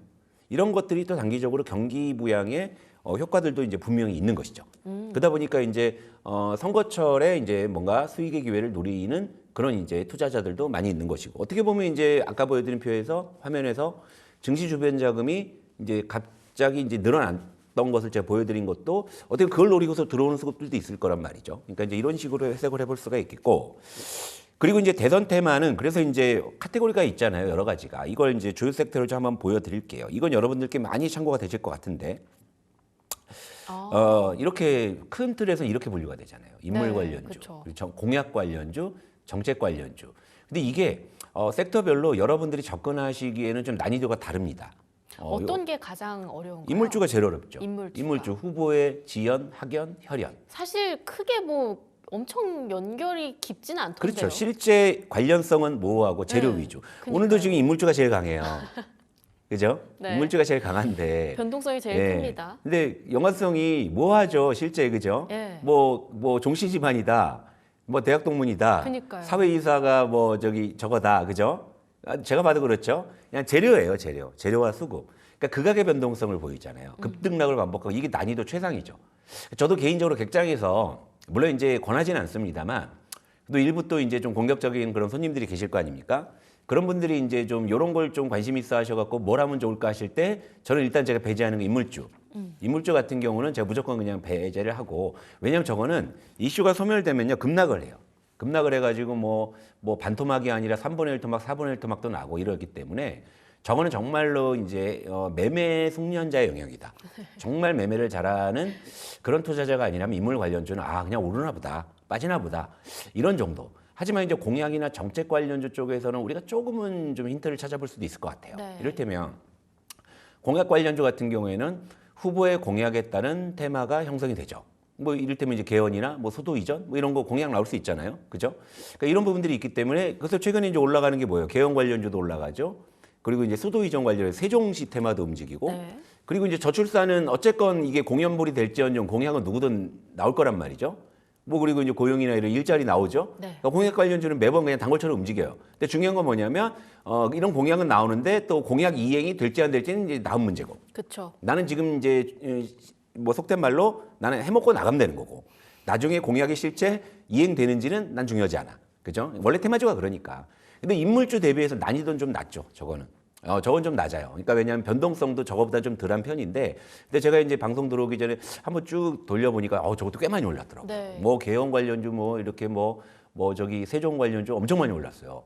그 이제 마지막으로 이제 정책 관련주인데, 요게 그나마 이제 우리 시청자 여러분들의 좀 어떤 좀 그 트레이딩의 어떤 스킬이나 숙련도를 대체적으로 그래. 물론 되게 잘하시는 분들도 계시는 걸 알거든요. 네. 근데 저는 그런 분을 위해서 방송하는 게 아니라 그러지 못하신 분들이 위험하지 않기 위해서 방송을 하는 쪽에 이제 기준을 두고 그쪽에 이제 중심을 잡기 때문에 그래서 이제 대체로 대응이 쉽지 않을 것이라는 전제로서 말씀드렸을 때는 그나마 정책 관련주가 우리가 좀 잘만 좀 이제 공부를 하면 저쪽은 좀 해볼 만하다 이런 생각이에요. 왜냐하면 자 제가 앞선 표에서도 말씀드렸다시피 신정부가 출범했을 때도 정책 드라이브가 이제 걸리는 쪽은 그 정부 출범 이후에도 시대가 이제 연속성이 있었거든요. 네. 예를 들면 이제 신재생도 그랬고. 그리고 이제 이 뭐 방사이나 원전도 그랬고, 그죠? 이런 것처럼. 그러니까, 이런 부분. 그러니까 저출산 정책은 실제 시행이 또 되기도 했었죠. 이런 부분들. 그러니까 이제 공약과 이제 공약이 시행되면 정책으로 가는 거죠. 그러니까 이제 이런 식의 이제 단계인데, 그래서 뭐 이제 저출산 쪽은 그래도 공약 관련주 중에서는 뭐 단골로 움직이는 거긴 한데, 근데 중요한 건 이제 이것도 역시 이 정책 관련주라고 해서 관련주의 실질 수혜 여부는 또 불투명하다. 그런 거죠. 그러니까 뭐 정말 이제 메뚜기도 한철이니까 이제 요 타이밍에 그래도 뭐라도 이제 하려고 이제 대선 테마주에 여러분들이 이제 관심을 많이 가지시는 건데 그래도 제가 이제 크게 이제 세 개의 카테고리 중에서 그나마 여러분들이 조금은 좀 그래도 좀 이제 리스크를 좀 덜 지면서 기대 수익을 가져갈 수 있는 쪽은 맨 아래에 있는 정책 관련주가 아닌가 좀 이렇게 좀 예, 보고 있는 겁니다. 네. 어찌 보면 한때 3만 원대 갔던 두산 에너빌리티가 다시 2만 1,000원대까지 밀리고 있는 상황인 걸 보면 정책 관련주도 어떻게 대응해야 할지 뉴스에 따라서 빨리빨리 움직여야 될 것 같은데요. 이게 또 특히 말씀 주셨던 것처럼 변동성이 큰 인물 테마주일수록 이게 성공하면 대박, 네. 만약에 실패하면 없던 차도 폐차시킬 수 있는 그런 상황으로 갈 수 있잖아요. 예, 그렇죠. 저희가 조금 그래도 변동성을 좀 고려해보겠다 한다면 예. 말씀 주셨던 세 가지 카테고리 안에서 각각 종목들 하나씩 받아볼 수 있을까요? 이게 부담되는데 하나씩만? 이렇게 짚어볼게요 일단. 네, 예, 좋습니다. 짚어만 볼게요. 짚어만. 자, 아까 말씀하셨죠. 뭐 아니면 도시계, 잘 되면 대박, 안 되면 쪽박. 그러니까 그건 도박이잖아요. 그쵸. 예, 그럼 저는 여러분들께 도박을 권장하지 않습니다. 투자를 권장하지 투기를 권장하지 않기 때문에 그래서 제가 이제 지금까지 빌드업을 관심이 있으시고 여기서 뭔가 수익을 기회를 노리시겠지만 뭘 해야 될지 잘 모르시는 분들 그렇다고 제가 하지 말라고 뜯어 말린다고 안 하실 거 아닌 거 아니까 네. 그나마 이제 우리 투자의 맛을 이제 보시는 분들에 한해서는 적어도 이제 요런 이제 빌드업을 해가지고 요 정도 선에서 우리가 좀 기회를 찾아보면 그래도 그나마 리스크를 덜 지고 기대 수익을 가져갈 수 있지 않을까라는 그런 관점에서 말씀을 드리는 거예요. 그러니까 이제 요걸 참고하셔서 화면 한번 보여주시죠. 자, 인물주는 이미 뭐 원체만이 이렇게 올라가지고. 우와. 예, 요거는 뭐 제가 종목명은 뭐 경사가. 그러니까 위에는 평화산업이란 종목이고 아래는 이제 에이텍이란 종목인데 그 네. 누구 후보 관련주인지는 얘기 안 하겠습니다. 네. 어차피 뭐 제가 접근 자체를 제가 말리고 있는 인물주는 저는 안 합니다. 개인적으로도 제 돈도 안 해요. 네. 제가 예를 들면 제가 개인적으로 뭐 예를 들면 제 돈으로 인물주를 제가 매매할 것 같으면 그냥 그 돈 가지고 누구 불러서 술을 사주는 게 낫겠다. 그냥 대표적인 관련주로만 보는 게 좋겠네요. 그러니까 저도 사실 자신이 없는 쪽이니까 이건 굉장히 급등락을 반복하기 때문에 이거를 하루 종일 이제 예를 들면 이제 집중해 갖고 하는 단계에서만이 그래도 할 수 있는 부분이지 주식 사놓고 잠시 화장실 갔다 와도 시세가 급변할 수 있는 부분이잖아요. 그러니까 이런 어떤 인물 관련주들은 급등락이 반복되고 난이도가 정말 최상. 그리고 정말 어렵습니다. 그래서 이제 투자의 맛 기준에서는 아예 그냥 접근 자제 의견을 그냥 공식적으로 드릴게요. 그러니까 인물주는 투자의 맛에서는 하라고 말씀드리지 없습니다. 없어요. 네. 예, 없어. 예, 그리고 다음으로 갈게요. 그 다음에 보실 게 이제 공약 관련주죠. 근데 요것도 지금 원체 많이 올라가지고. 네. 자, 뭐 위에는 이제 프롬파스트란 종목이 요거는 저거더라고요. 개형 관련된 쪽이고. 네. 아래쪽은 이제 유라테크라는 종목인데 요건 또 세종시 관련한 종목인데 아. 이런 종목들도 지금 뭐 단기간에 뭐 주가가 거의 뭐 2배 이상 지금 뭐 급등을 뭐 한 상황이라서 하지만 이제 아까 보여드린 인물주 대비해서는 변동성이 좀 덜하죠. 네. 예, 덜하죠. 그러니까 핵 매운맛이냐 이제 매운맛이냐 이제 요 차이입니다. 요 차이. 그래서 이제 요런 프롬파스트나 유라테크는 또 상한가 유라테크가 상한가네요. 프롬파스트는 지금 장중에 지금 보니까 윗꼬리가 상당히 기네요. 예, 거의 상한가에 근접했다가 지금 16% 급등이긴 한데 이거 이 장중 고가에 따라가신 분들은 순식간에 지금 15% 정도 물리시는 네. 이런 부분이죠. 자, 이게 여기까지 보면은 이게 인물주하고 공약 관련주는 굉장히 난이도가 높습니다. 그러니까 여기까지는 이제 좀 여러분들 접근 자제를 역시 매매가 이제 능숙하신 분들은 뭐 일부 뭐 알아서 판단하실 수도 있겠습니다만 저도 우리 투자의 맛을 보시는 분 가운데서는 내가 아직 그 정도 스킬은 안 된다고 이렇게 좀 생각을 하시는 분들은 적어도 인물주와 공약주는 배제로 말씀을 드리고 그러면 이제 그다음에 이제 정책 정도로 간다면 요거는 이제 제로투 세븐이라고 저출산이에요. 네. 자, 앞선 종목보다는 그래도 상대적으로 좀 부담이 좀 덜 하시잖아요. 그죠? 주가 레벨 자체가. 그죠? 이런 저출산 같은 경우에. 네. 왜냐하면 양당 후보가 누구로 결정이 되든 간에 이 저출산하고 일자리는 공통 공약이라는 그런 어떤 의미로서 많이들 부각이 되는 네. 거예요. 하지만 인물주처럼 엄청난 대시세가 좀 나지는 않아요. 올라가다가 이제 어느 정도 지나면 또 이제 시세가 식고 이러는 부분인데 어쨌건 이제 그 저출산 관련한 종목은 이제 정치 불확실성이 완전히 제거된 시점에 비로소 이제 튀기 시작을 한 거거든요. 그러니까 따지고 보면 대선 관련한 어떤 그런 관련주로 이제 좀 시세가 시작이 되는 쪽이 좀 저출산, 뭐 일자리, 뭐 요런 쪽이기 때문에 뭐 요런 정도 선에서 여러분들, 그러니까 적어도 뭐 정책이나 공약 중에서 저출산이나 일자리 정도는 그래도 여러분들이 기술적으로 보면 그나마 앞선 인물주나 뭐 공약 관련한 이런 쪽보다는 상대적으로는 좀 부담 없이 좀 접근할 수 있는 쪽이 아닌가. 그래서 하시겠다면 이런 쪽에서 좀 여러분들께서 기회를 보시면 좋지 않나. 이렇게 좀 정리를 해드리고 싶습니다. 네, 저희 부장님께서 하지 마세요 이렇게 말씀 주셨는데 실시간 댓글 보면 저는 좋아합니다. 그런 분들은 이제 이거 이제 스스로 판단하셔서 하시면 되는 거예요. 네, 네. 또 다른 분은 프롬파스트랑 유라테크 지난주 금요일 날 단타로 딱 먹고 나왔습니다. 그렇게 하셔야 된다 이거. 네, 이렇게 말씀 주시는 거 보면 참 실시간으로 오시는 분들, 야수의 심장 가지신 분들 정말 많습니다. 네. 그럼에도 불구하고 이제 영상으로 남기도 하니까요. 네. 많은 투자자분들께 조금은 더 비교적 안전하고 요즘같이 오를 종목, 뭘 투자해야 되는지 도저히 모르겠어요 했을 때 그나마 안전한 정책 테마주로 조금 받아본다고 한다면 혹시 마음에 두고 계신 종목은 있을까요? 그래서 그거 물어보실까 봐 준비했죠. 아, 네, 너무 준비했죠. 좋습니다. 어떤 종목일까요? 저는 사실은 지금 가격적으로나 좀 모멘텀상으로 봤을 때 지금은 아직은 시세가 안 나고 있지만 네. 앞으로 좀 시세가 날 수 있는 쪽으로 본다면 전 경협.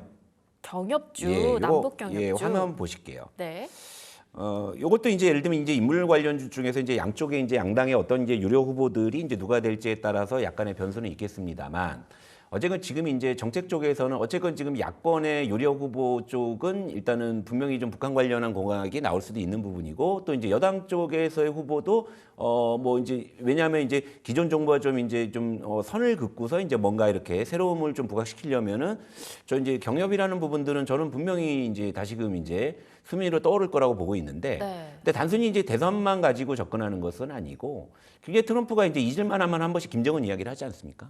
맞습니다. 그죠? 예, 그러면서 이제 꿈틀꿈틀 대기도 하고 하지만 이제 시세 연속성은 없었고 그런데 오늘 보니까 경협주는 오늘 좀 나름 움직이는데 근데 오늘 우크라이나 재건주가 일제히 싹 꺼진단 말이에요.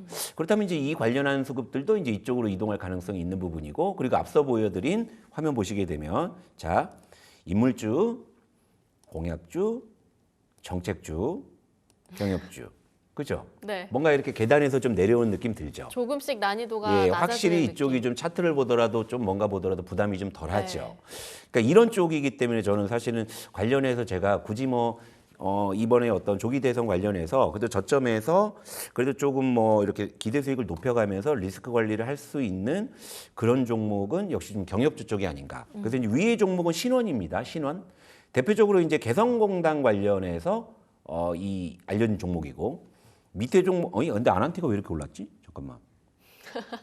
좋을 때는 오늘- 이거 보합이었는데. 오늘 아난티 가져와 주셨는데 예, 말씀 올랐네요. 주실 때 확 올랐네요. 신호는 지금 이제 아직 좀 2% 조정권인데 아난티가 올랐네. 이거 참 신기하네요. 어쨌건 지금 경협주가 그런 면에서 우리가 기대해 볼 수 있는 건데, 근데 네. 여러분 이제 경협주를 보실 때 중요한 팁을 하나 드릴게요.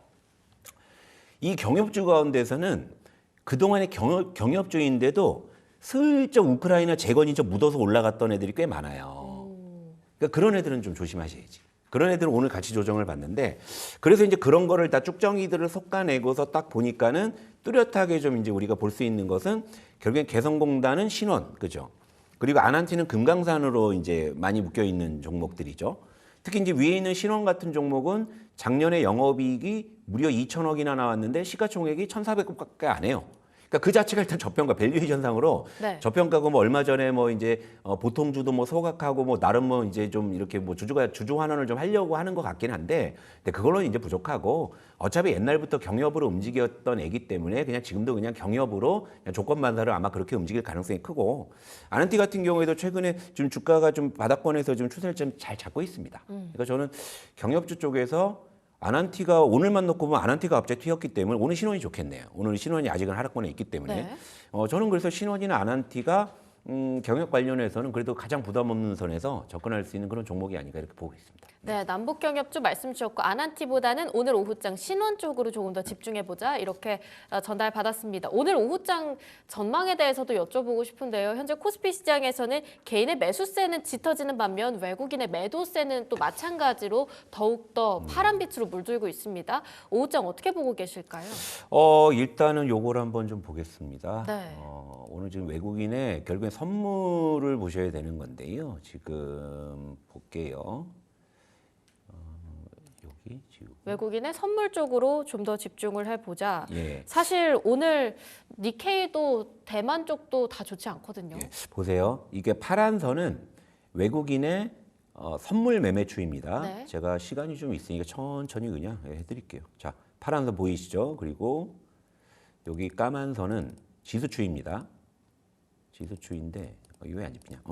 자, 외국인이 지금 선물을 현재 지금 9천억, 1조 원 넘게 팔다가 지금 다시 조금 이제 줄여놓고 있거든요. 근데 보시게 되면 이렇게 줄이니까 지수 낙폭이 줄어들고 있죠. 예. 보시면 자 이렇게 자 줄어들고 있죠. 예. 자, 오늘은 거두절미하고요. 외국인 선물 매매 동향만 보시면 되는데 아까 제가 방송 시작할 때만 해도 외국인이 코스피 9,900억, 선물도 9,900억 이렇게 좀 비슷한 규모로 매도를 했는데 네. 현재 상황에서는 외국인이 현물 코스피 매도가 그 사이에 1,000억이 증가해서 맞아요. 1조 1,000억으로 매도가 확대가 됐습니다. 네. 근데 지금 선물은요. 일단 이 더 확대되지는 않아요. 자, 여기서 다시 한번 보여드릴게요. 자, 선물은 더 확대되지 않고 조금 일부 좀 환매수가 좀 나타나고 있죠. 이다 보니까 지금 낙폭이 좀 줄어들고 있는 게 좀 보이죠. 자, 이게 어디서 연동이 되냐면 지금 나스닥 선물이 지금 5%대 급락을 하다가 그다음 낙폭이 줄어들고 있는 것과 지금 연동이 되고 있다라는 거죠. 그러니까 지금 외국인의 지금 선물 매매 동향은요, 지금 나스닥 선물하고 지금 동조화되고 있다라는 부분이죠. 그러니까 오늘 관전 포인트는요, 그러니까 환율은 이미 치솟았으니까 이건 뭐 봐도 소용이 없는 것이고, 외국인도 이제 1조 원을 지금 오전 중에 지금 매도를 넘겼기 때문에 이것도 뭐 막판에 드라마틱한 반전 나오기 쉽지 않아요. 그러나 선물 쪽은 지금 제가 말씀드린 와중에도 지금 100억이 줄었거든요. 그러니까 이제 외국인의 선물 매매 동향과 나스닥 선물을 연동해서 보시게 되면 그러면 이제 이게 오후에 좀 낙폭을 좀 줄일만 하겠다 싶으면 트레이딩 관점에서는 장중 저점을 짚는 쪽에서의 어떤 오후장에 어떤 꼬리 잘라 먹기에 어떤 그런 트레이딩 전략은 가능할 수 있을 것 같아요. 그런데 어떤 종목을 꼬리 잘라서 하겠다라고 말씀드리기가 지금 실시간이기 때문에 말씀드린 그 종목을 말씀드리기는 어렵겠지만 반도체라면은 그 논리가 좀 먹힐 것 같습니다. 오히려 대형주 위주로. 그러니까 특히나 오늘 같은 경우는 지금 SK하이닉스가 오늘 꽤 많이 밀리거든요. 보시게 되면은 지금 6%대 하락을 하고 있거든요. 그러니까 이제 이 외국인의 어떤 선물 이 매매추이가 일부 이제 좀 매도폭이 줄어든다라는 게 이제 좀 추세적으로 보인다고 했을 때는 예를 들면 대형주군에서 SK하이닉스가 오늘 이제 오후장에는 이거보다 낙폭을 줄일 가능성이 있다라는 거죠. 그리고 반도체 소부장도 그럼 동조화해서 좀 일부 줄일 수 있는 부분이니까 이런 쪽에 좀 관전 포인트를 보시면서 오후장 대응을 하셨으면 좋겠습니다. 야, 그래도 SK하이닉스 17만 원대 다시 회복을 해주네요. 여러 가지 나스닥 일단 선물 지수 함께 확인해 보시고요. 이에 따른 코스닥 선물의 외국인 수급 회복 함께 지켜보시면서 장중 저점 공략 해보는 포인트로 끌고 가보시면 좋을 것 같습니다. 자, 지금까지 SK증권 영업부 금융센터 조성우 부장과 함께했습니다. 부장님 좋은 말씀 감사합니다.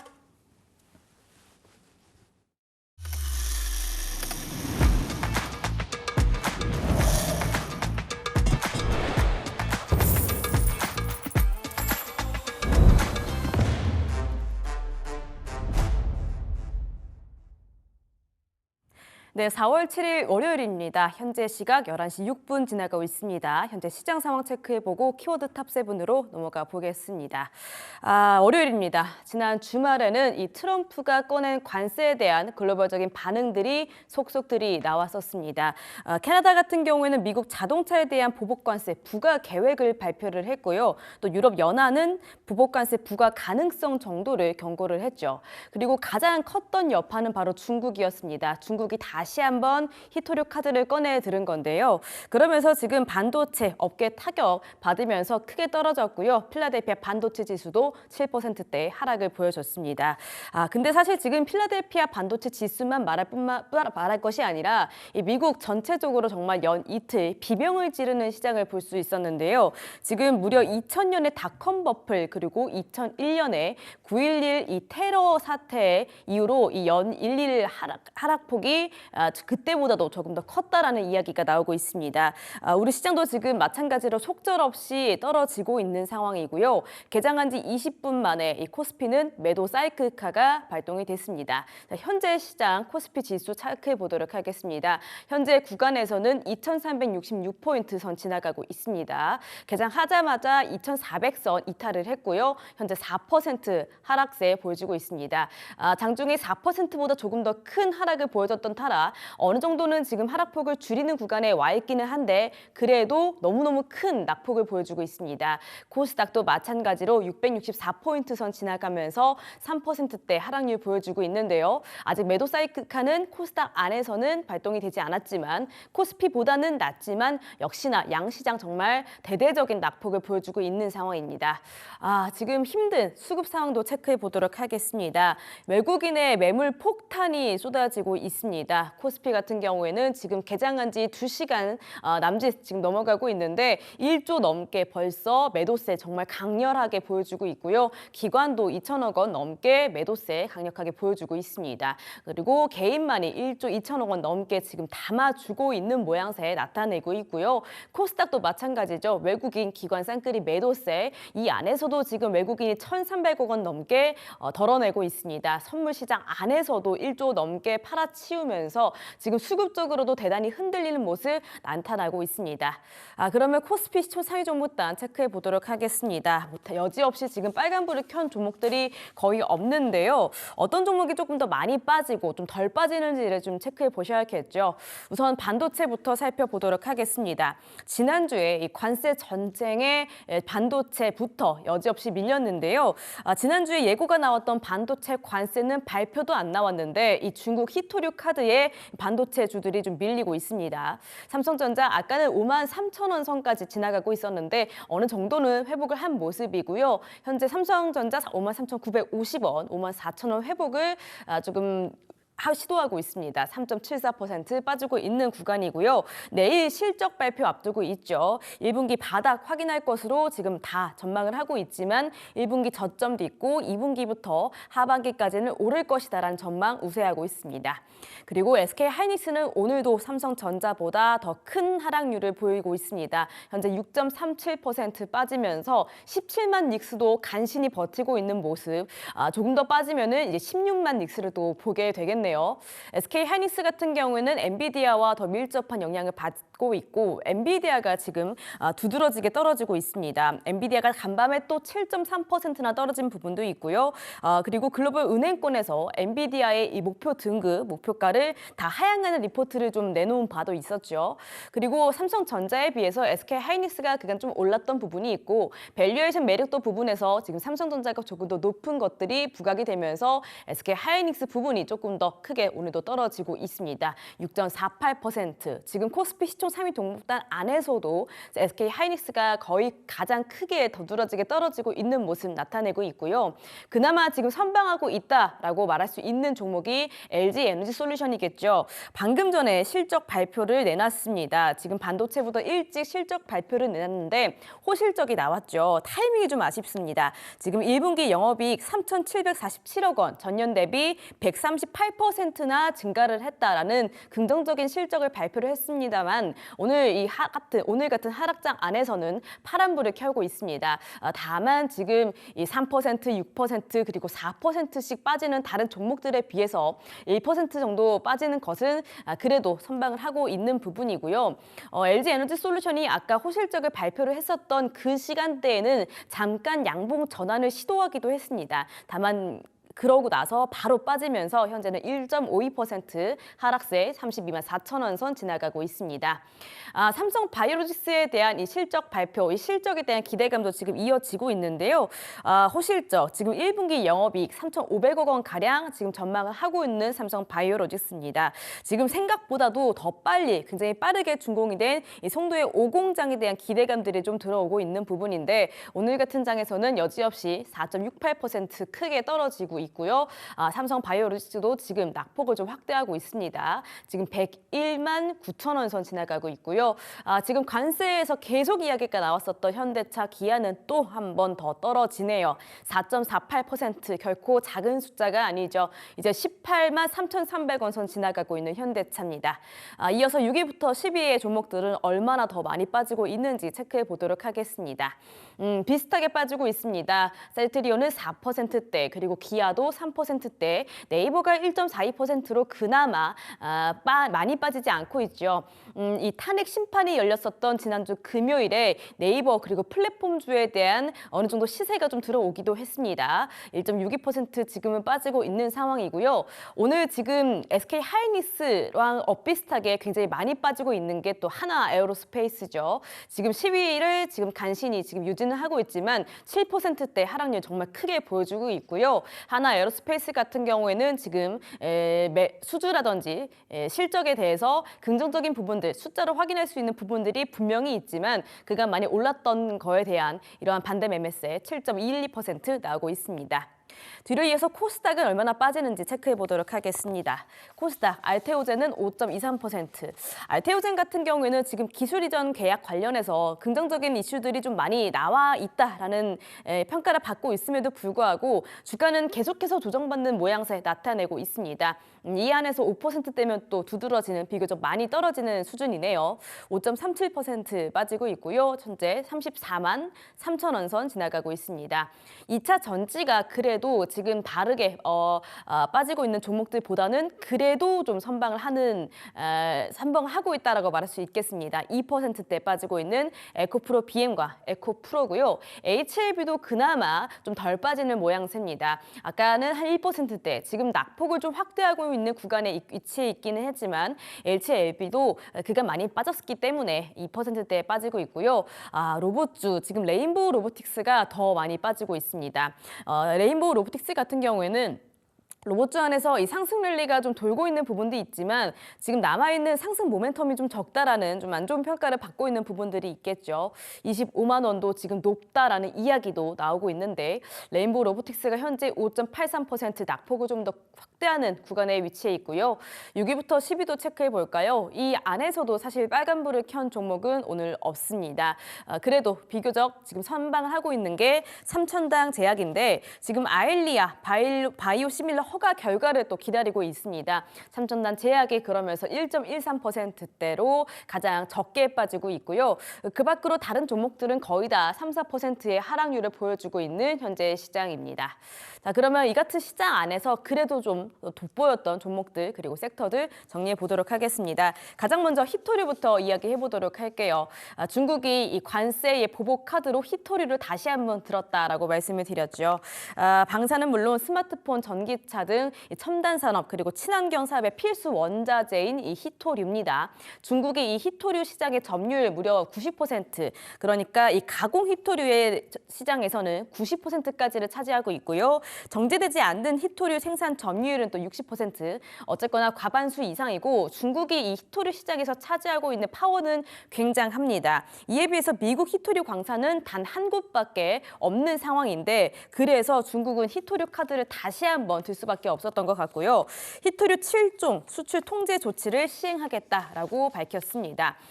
중국이 이렇게 미국에 대해서만 수출 통제를 걸기는 했지만 당연히 이 여파는 글로벌적으로 퍼질 수밖에 없겠고요. 이 반도체 쪽으로 좀 영향을 많이 가고 있는 모습들이 나타나고 있습니다. 지금 중국 2023년 이후 이런 광물에 대한 수출 통제가 5차례 이어졌던 바가 있는데 이번이 6번째고요.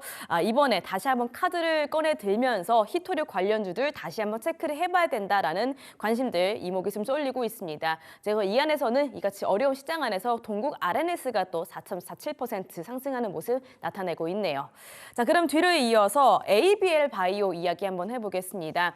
장 초반에 이 다 같이 떨어지는 시장 안에서 ABL 바이오가 무려 상한가까지 터치를 했습니다. 상한가까지면 굉장히 또 급등세를 보인 거죠. 지금 이 시장 안에서 유일하게 빨간불을 킨 종목으로 지금 보이고요. 굉장히 큰 호재입니다만 평소 같은 시장이었으면은 이보다는 좀 덜 부각을 받았을 수도 있겠는데 오늘 이 매도 사이드카까지 발동이 됐던 어려운 하락장이라 조금 더 이목이 더 쏠리는 느낌이 받습니다. 지금 영국 제약사 글락소스 미스클라인과 퇴행성 뇌질환 치료제 개발을 위한 기술 이전 계약을 체결했다라고 밝히면서 이렇게 떴고요. 이번 계약 규모가 또 4조 원입니다. 2020년에 알테오젠이 머크와 체결했었던 이 기술 이전 규모가 한 4조 7천억대 규모의 플랫폼 기술 이전이었는데 그 뒤를 이어서 지금 역대 2번째로 큰 규모다라는 이야기 받으면서 기대감이 쏠리고 있고요. 지금 수일 내에 계약금 1,500억 원 수령할 계획입니다. 지금 상업화가 된다면 로열티도 상당히 기대가 되는 부분이 들어오고 있고요. 지금 ABL 바이오가 3년 전에 2022년에도 파킨슨병 치료 후보 물질을 1조 5천억 원에 이전을 했던 바가 있었는데 그 뒤를 이어서 2번째 빅딜입니다. 그러면서 오늘 굉장히 큰 급등세 상한가까지 보여주고 있습니다. 자, 마지막으로 한국전력이라는 내수주도 살펴보도록 하겠습니다. 자, 한국전력도 지금 빨간불 켜고 있는데요. 지금 오늘같이 힘든 장 안에서 지금 대부분의 종목들이 3% 정말 최소한 3% 이상의 하락률을 보이는 가운데 이 한국전류 같은 내수주가 좀 버티는 모습들이 나타나고 있습니다. 국내에서 전력 생산 그리고 공급을 좀 독점적으로 담당하고 있는 공기업이죠. 매출 대부분이 또 우리나라에서 국내에서만 발생을 하면서 글로벌적으로 불확실성이 굉장히 대두가 되고 있는 오늘 같은 시장 안에서 강보합권 지금 22,000원 선 지나가고 있습니다. 이러한 관세 불확실성이 좀 해소가 되기 전까지는 내수주 같은 방어적인 종목들에게 좀 눈을 돌려야 된다라는 이야기들 나오고 있습니다. 현재 0.68% 오르고 있는 한국전력입니다. 오후장까지 그리고 이렇게 시장의 불확실성 하락성이 계속되는 요즘 시즌에 이 내수주들 좀 주목해 보시면 좋을 것 같습니다. 자, 이렇게 11시 시황 체크해봤고요. 이어서 키워드 탑7으로 이어가 보겠습니다.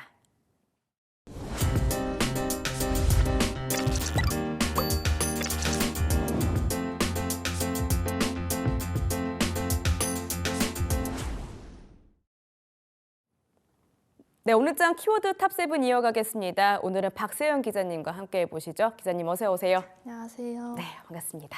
자, 키워드 첫 번째 열어보도록 하겠습니다. 코스피 매도 사이드카, 9시 한 20분쯤에 매도 사이드카 발령이 되더라고요. 말씀해 주시죠. 네, 지난주 금요일인 4일 윤석열 전 대통령에 대한 파면 결정이 내려지면서 향후 국내 증시 향방에 대한 관심이 쏠리고 있습니다. 다만 오늘 코스피 지수, 코스닥 지수는 모두 주가 움직임이 큰 폭의 하락을 보이고 있는데요. 이날 코스피의 매도 사이드카가 발동했습니다. 한국거래소는 코스피 시장에 오전 9시 12분부터 5분간 프로그램 매도 호가 일시 효력을 정지했는데요. 이는 코스피 200 선물이 5% 넘게 급락했기 때문입니다. 사이드카는 선물 가격이 전일 종가 대비 5%, 코스피 5%, 코스닥 6% 이상 급등하거나 급락한 채 1분 이상 지속될 때 현물 시장에 대한 영향을 최소화하기 위해 주식시장의 선물 및 현물 매매를 5분간 중단시키는 제도입니다. 사이드카가 발동되면 해당 시점부터 5분간 모든 프로그램의 매도 효과의 효력이 정지되는데요. 매도 사이드카 발동은 지난해 8월 이른바 블랙 먼데이 사태 이후 처음입니다. 코스피는 이날 5% 가까이 급락하며 2,400선이 무너졌습니다. 코스닥 역시 3%대 하락하며 660선으로 떨어졌는데요. 특히 외국인이 지수를 끌어내리고 있습니다. 한지영 키움증권연구원은 미국 증시가 연쇄 폭락을 받은 만큼 국내 증시도 일시적인 주가 충격을 받을 가능성이 높다고 강조했습니다. 네, 작년 8월 공포의 먼데이 이후 지금 8개월 만에 매도 사이드카가 발동됐습니다. 사실 이 미증시가 또 5%대 넘는 큰 낙폭을 또 보여줬던 터라 오늘 월요일장 좀 힘들겠다라고 생각은 했지만 이렇게 매도 사이드카까지 발동된 것 보니까 마음이 좀 아픈데요. 오늘장 잘 견디셔야겠습니다. 두 번째 키워드도 열어보도록 할게요. 네, 두 번째 키워드는요. 트럼프 관세입니다. 누군가는 좀 말려야 한다라는 이야기들이 나오고 있어요. 말씀해 좀 주시죠. 네, 시장 예상을 뛰어넘은 트럼프 행정부의 관세 부과 조치에 주식시장이 흔들리고 있습니다. 일각에서는 윤석열 전 대통령에 대한 탄핵 선고로 인해 불확실한 요소들이 해소됐다면서도 시장 예상보다 강한 수준의 트럼프 행정부의 상호 관세 부과에 따른 여파는 이번 주에도 이어질 것이라고 내다봤습니다. 이재만 하나증권연구원은 트럼프 행정부의 상호 관세 부과는 각국의 보복 관세로까지 확산되면서 글로벌 공급망 훼손과 교역력 위축 우려로 확산되고 있다고 밝혔는데요. 이수정 메리츠증권연구원은 국내 증시의 하락도 트럼프 행정부의 관세 부과에 따른 경기 침체 우려의 연장선이라며 트럼프 대통령은 상호 관세에서 제외했던 반도체와 의약품에 대한 별도 관세도 예고하고 있고 환율 하락 역시 한국 수출의 가격 경쟁력을 추가적으로 악화시키는 요인으로 해석되고 있다고 분석했습니다.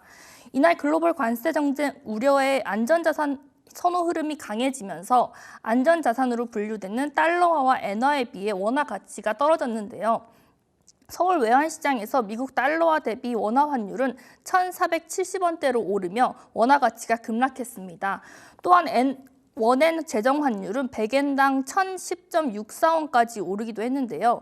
이는 2022년 3월 22일 이후 약 2년 만의 최고치입니다.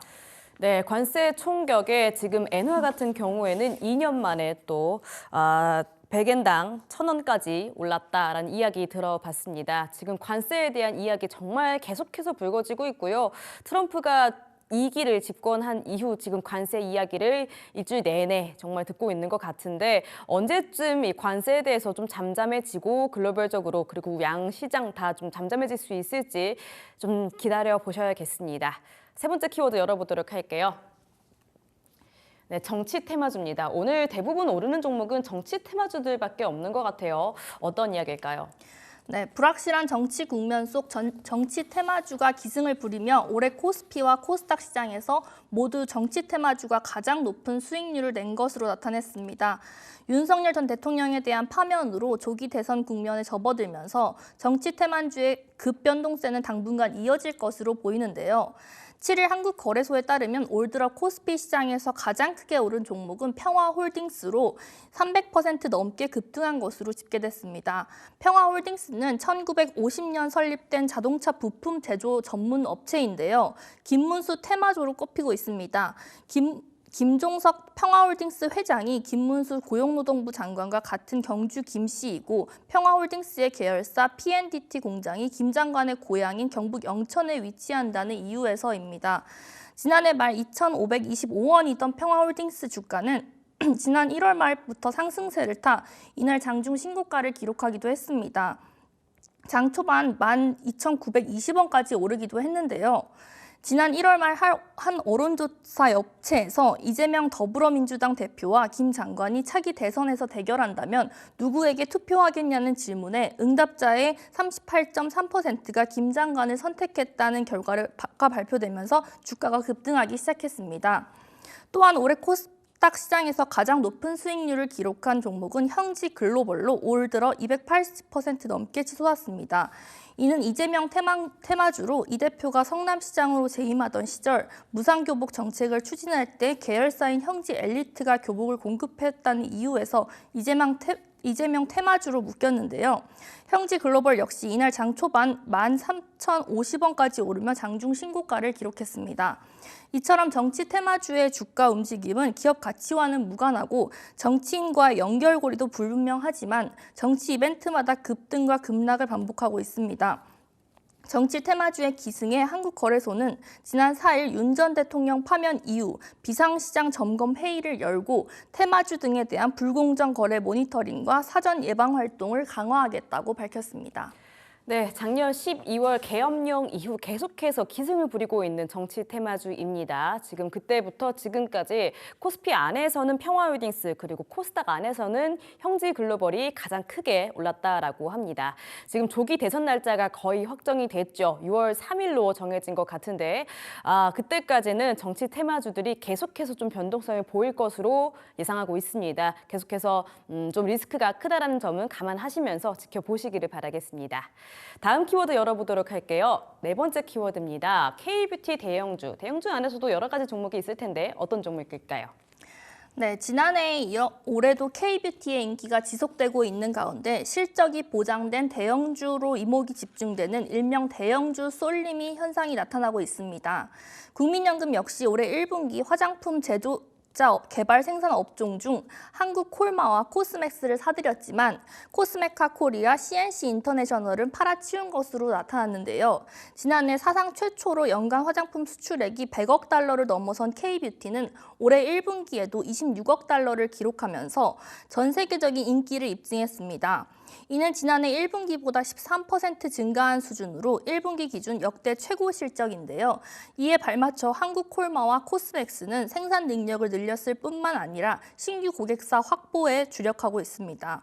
대형사가 공격적으로 영업을 전개하면서 규모가 작은 코스메카 코리아와 CNC 인터내셔널은 난항을 겪을 것으로 예측되는데요. 실적 측면에서도 한국콜마와 코스맥스는 지난해 나란히 연간 매출 2조 원을 넘어서면서 상승세를 이어갔는데요. FN가이드에 따르면 올해 한국콜마와 코스맥스의 영업이익 전망치는 전년 대비 20% 이상 성장할 것으로 기대됩니다.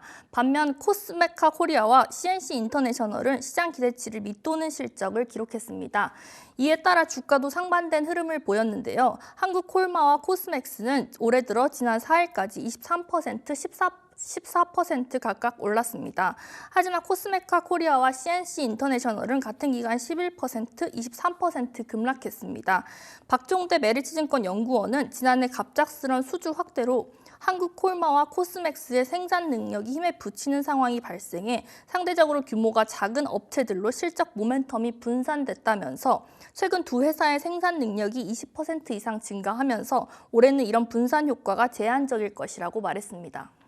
네, 올 들어서도 화장품주에 대한 이 수출 실적 숫자들이 좀 좋습니다. 그러면서 화장품주에 대한 주목도도 올라가고 있는데 작년에는 이 화장품주 대형주들이 좀 생산 능력이 부진하면서 중소형주들이 수혜를 좀 받았는데 올해에는 대형주들의 이 생산 능력이 좀 올라가면서 중소형주보다는 대형주 위주로 좀 긍정적인 부분들이 좀 돋보이고 있다라는 이야기 들어봤습니다. 화장품주 보시는 분들 이런 점들 체크해 보시기를 바라겠습니다. 다음 키워드 열어보도록 하겠습니다. 5번째 키워드입니다. 어떤 이야기일까요? 키움증권 한 두세 번 차례 계속 먹통이 되더라고요. 어떻게 보셨을까요?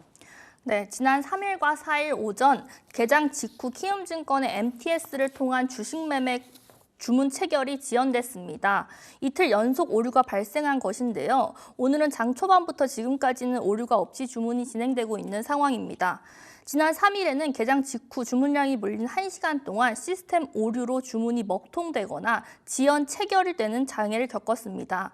지난 4일에도 마찬가지로 개장 직후 헌법재판소의 윤석열 전 대통령 탄핵 심판 선고 도중 키움증권 MTS를 통한 주식 매매 거래 주문 체결이 지연됐는데요. 키움증권은 지난 4일 오전 공지를 올리면서 현재 일부 주문 처리가 원활하지 않다며 다시 한번 불편을 드려 대단히 죄송하다고 사과했습니다. 이어 복구를 위해 신속히 조치 중이라며 주문 처리가 지연된 경우에는 미체결 또는 체결 확인 화면을 통해 해당 주문 처리 여부를 다시 한번 확인해 주시길 바란다고 당부했습니다. 증권사가 이틀 연속 투자자 주문을 정상적으로 처리하지 못한 건 초유의 사태인데요. 키움증권 측은 주문 지연 체결 현상의 원인을 파악하고 있지만 현재까지 뚜렷하게 규명이 되지 않고 있다고 밝혔습니다. 개장 초부터 시스템이 제대로 작동하지 않으면서 변동성 장세의 주식을 제때 팔거나 사지 못한 고객들의 불만이 쏟아졌는데요. 키움증권 고객 게시판에는 주문이 안 나가고 있다, 오늘도 매도가 안 된다 등의 민원이 올라왔습니다. 키움증권은 매매 지연으로 불편을 겪은 고객들에게 로그 기록 등을 토대로 보상을 제공한다는 입장입니다. 또한 키움증권은 지난 주말 동안 서비스를 완전히 멈추고 점검에 나섰는데요. 키움증권 MTS는 개인 투자자들이 많이 사용하는 만큼 이번 오류로 리테일 1위의 명성이 흔들리는 것은 물론 회사에 대한 신뢰도 하락은 불가피할 전망입니다. 네, 요즘같이 혼란스러운 시장 안에서 시스템까지 먹통이 됐었던 지난주였습니다. 정말 많은 일이 있었던 지난주 우리 시장이었는데요. 그러게요. 이 원인이 어떤 거였지는 모르겠지만 이 신뢰도 하락은 역시나 좀 불가피할 부분일 것 같습니다. 자, 그럼 다른 키워드도 열어보도록 하겠습니다. 6번째 키워드죠. 어떤 이야기일까요? 삼성전자 선방입니다. 어떻게 보실까요? 네, 대장주 삼성전자의 1분기 실적이 시장 예상치를 웃돌 것이라는 전망이 줄을 잇고 있습니다. 메모리 반도체 안정화, 플래그십 스마트폰 갤럭시 S25 출시 효과 덕분인데요. 증권가에서는 1분기를 저점으로 삼성전자의 영업이익이 회복될 것이라고 기대하고 있습니다. 7일 FN 가이드에 따르면 국내 증권사들의 1분기 삼성전자 영업이익 추정치 평균은 5조 1,348억 원입니다. 이는 지난해 1분기 영업이익보다 22% 적은 수치지만 지난해 말 집계된 1분기 컨센서스에 비해 약 8% 증가했는데요. 김로코 하나증권 연구원은 1분기 영업이익이 우려보다 양호한 이유는 디램 출하량 선방, MX 사업부의 플래그십 모델 효과 때문이라고 설명했습니다. 이어 디램 출하량은 직전 분기 대비 5% 감소하며 당초 실적 전망치를 웃돈 것으로 추정된다며 갤럭시 S25 출시 효과, 효율적인 원가 운영을 바탕으로 MX 사업부의 수익성은 견조할 것으로 예상되고 시스템 반도체 부문의 적자폭은 늘어나겠지만 이 역시 시장의 우려 대비 선방하는 모습을 보일 것이라고 분석했습니다. 실적과 함께 주가 눈높이도 높아지고 있습니다. 지난 4일 기준 증권가가 제시한 삼성전자 목표 주가 평균치는 75,080원인데요. 한 달 전인 73,520원에 비해 소폭 올랐습니다. 현재 삼성전자의 주가는 전 거래일 대비 3%대 떨어진 53,900원에 거래되고 있습니다. 네, 삼성전자 이야기였습니다. 1분기 저점 듣는다라는 이야기 계속해서 들려오고 있죠. 지금 디램 출하량이 당초 실적 전망치를 좀 웃돌 것으로 추정이 된다라고 하는데요. 최근에 목표 주가 많이 올리고 있는 삼성전자입니다. 체크해 보시기를 바라겠습니다. 마지막 키워드 열어보도록 할게요. 네, 밸류업 ETF입니다. 어떻게 보셨을까요? 네, 기업 가치 개선 종목의 주가를 추종하는 밸류업 ETF가 하락장에서 코스피 지수를 크게 웃도는 성과를 내고 있습니다. 7일 한국거래소 코리아 밸류업 지수를 추종하는 12개 ETF의 수익률은 지난 4일까지 상장 후 5개월간 평균 마이너스 3.3%를 나타냈는데요. 작년 11월 4일 관련 ETF가 동시 상장한 이후 이어진 주식시장 부진을 감안할 때 눈길을 끄는 성과입니다. 이 기간 코스피 지수는 미국의 관세 정책 충격과 대통령 탄핵 관련 불확실성 탓에 4.8% 하락했습니다. 같은 기간 코스피는 8.8% 급락하기도 했는데요. 추가 수익을 추구하는 액티브 밸류업 ETF의 실적도 돋보였습니다. 가장 운용 성과가 좋은 삼성 액티브 자산운용의 코엑트 코리아 밸류업 ETF는 작년 12월 16일 밸류업 지수에 새로 편입한 5개 종목 가운데 KB금융, KT, 하나금융지주를 한 발 앞서 포트폴리오에 담아 좋은 성적을 냈습니다. 밸류업 지수는 정부의 기업 밸류업 지원 방안의 일환으로 거래소가 작년 9월 산출하기 시작했습니다. 주주환원 정책을 적극 추진하는 종목 105개를 편입하고 있습니다. 네, 마지막은 밸류업 ETF가 성과를 내고 있다라는 이야기 들어봤습니다. 이렇게 힘든 장 안에서 눈여겨보시기를 바라겠습니다. 자, 지금까지 박세현 기자와 함께했습니다. 말씀 감사했어요. 감사합니다.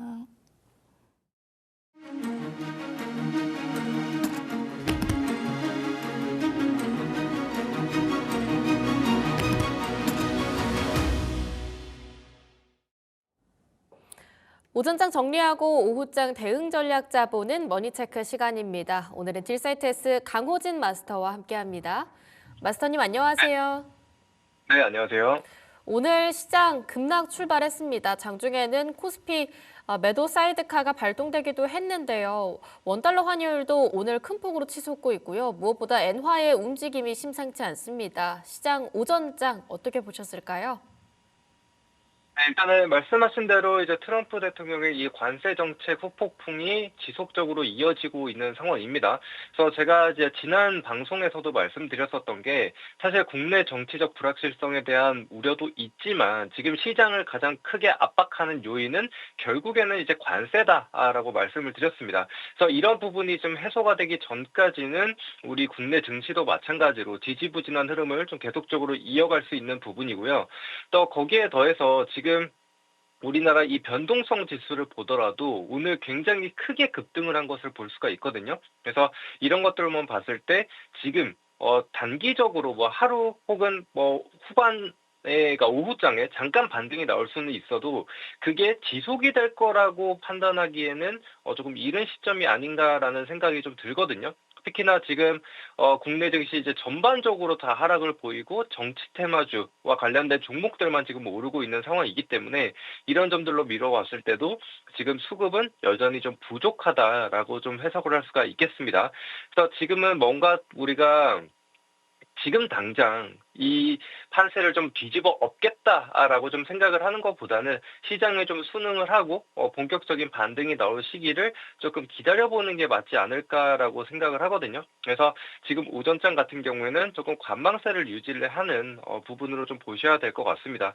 거기에 더해서 지금 다른 아시아 증시를 보더라도 니케이 같은 경우에도 지금 6%대 하락을 좀 보여주고 있는 상황이고 또 홍콩방 항생지수 같은 경우에도 8%대 하락을 좀 보여주고 있는 부분이 있다 보니까 지금 아시아 증시 전반적으로 좀 부진하다.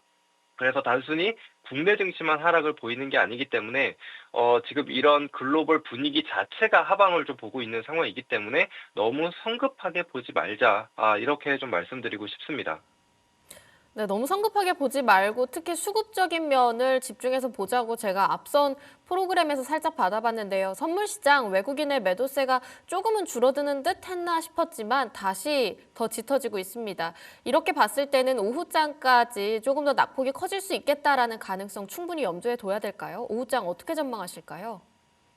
네, 오후장 같은 경우에도 제가 이제 섣부른 낙관론은 좀 경계할 필요가 있다 이렇게 좀 정리해서 말씀드릴 수 있을 것 같습니다.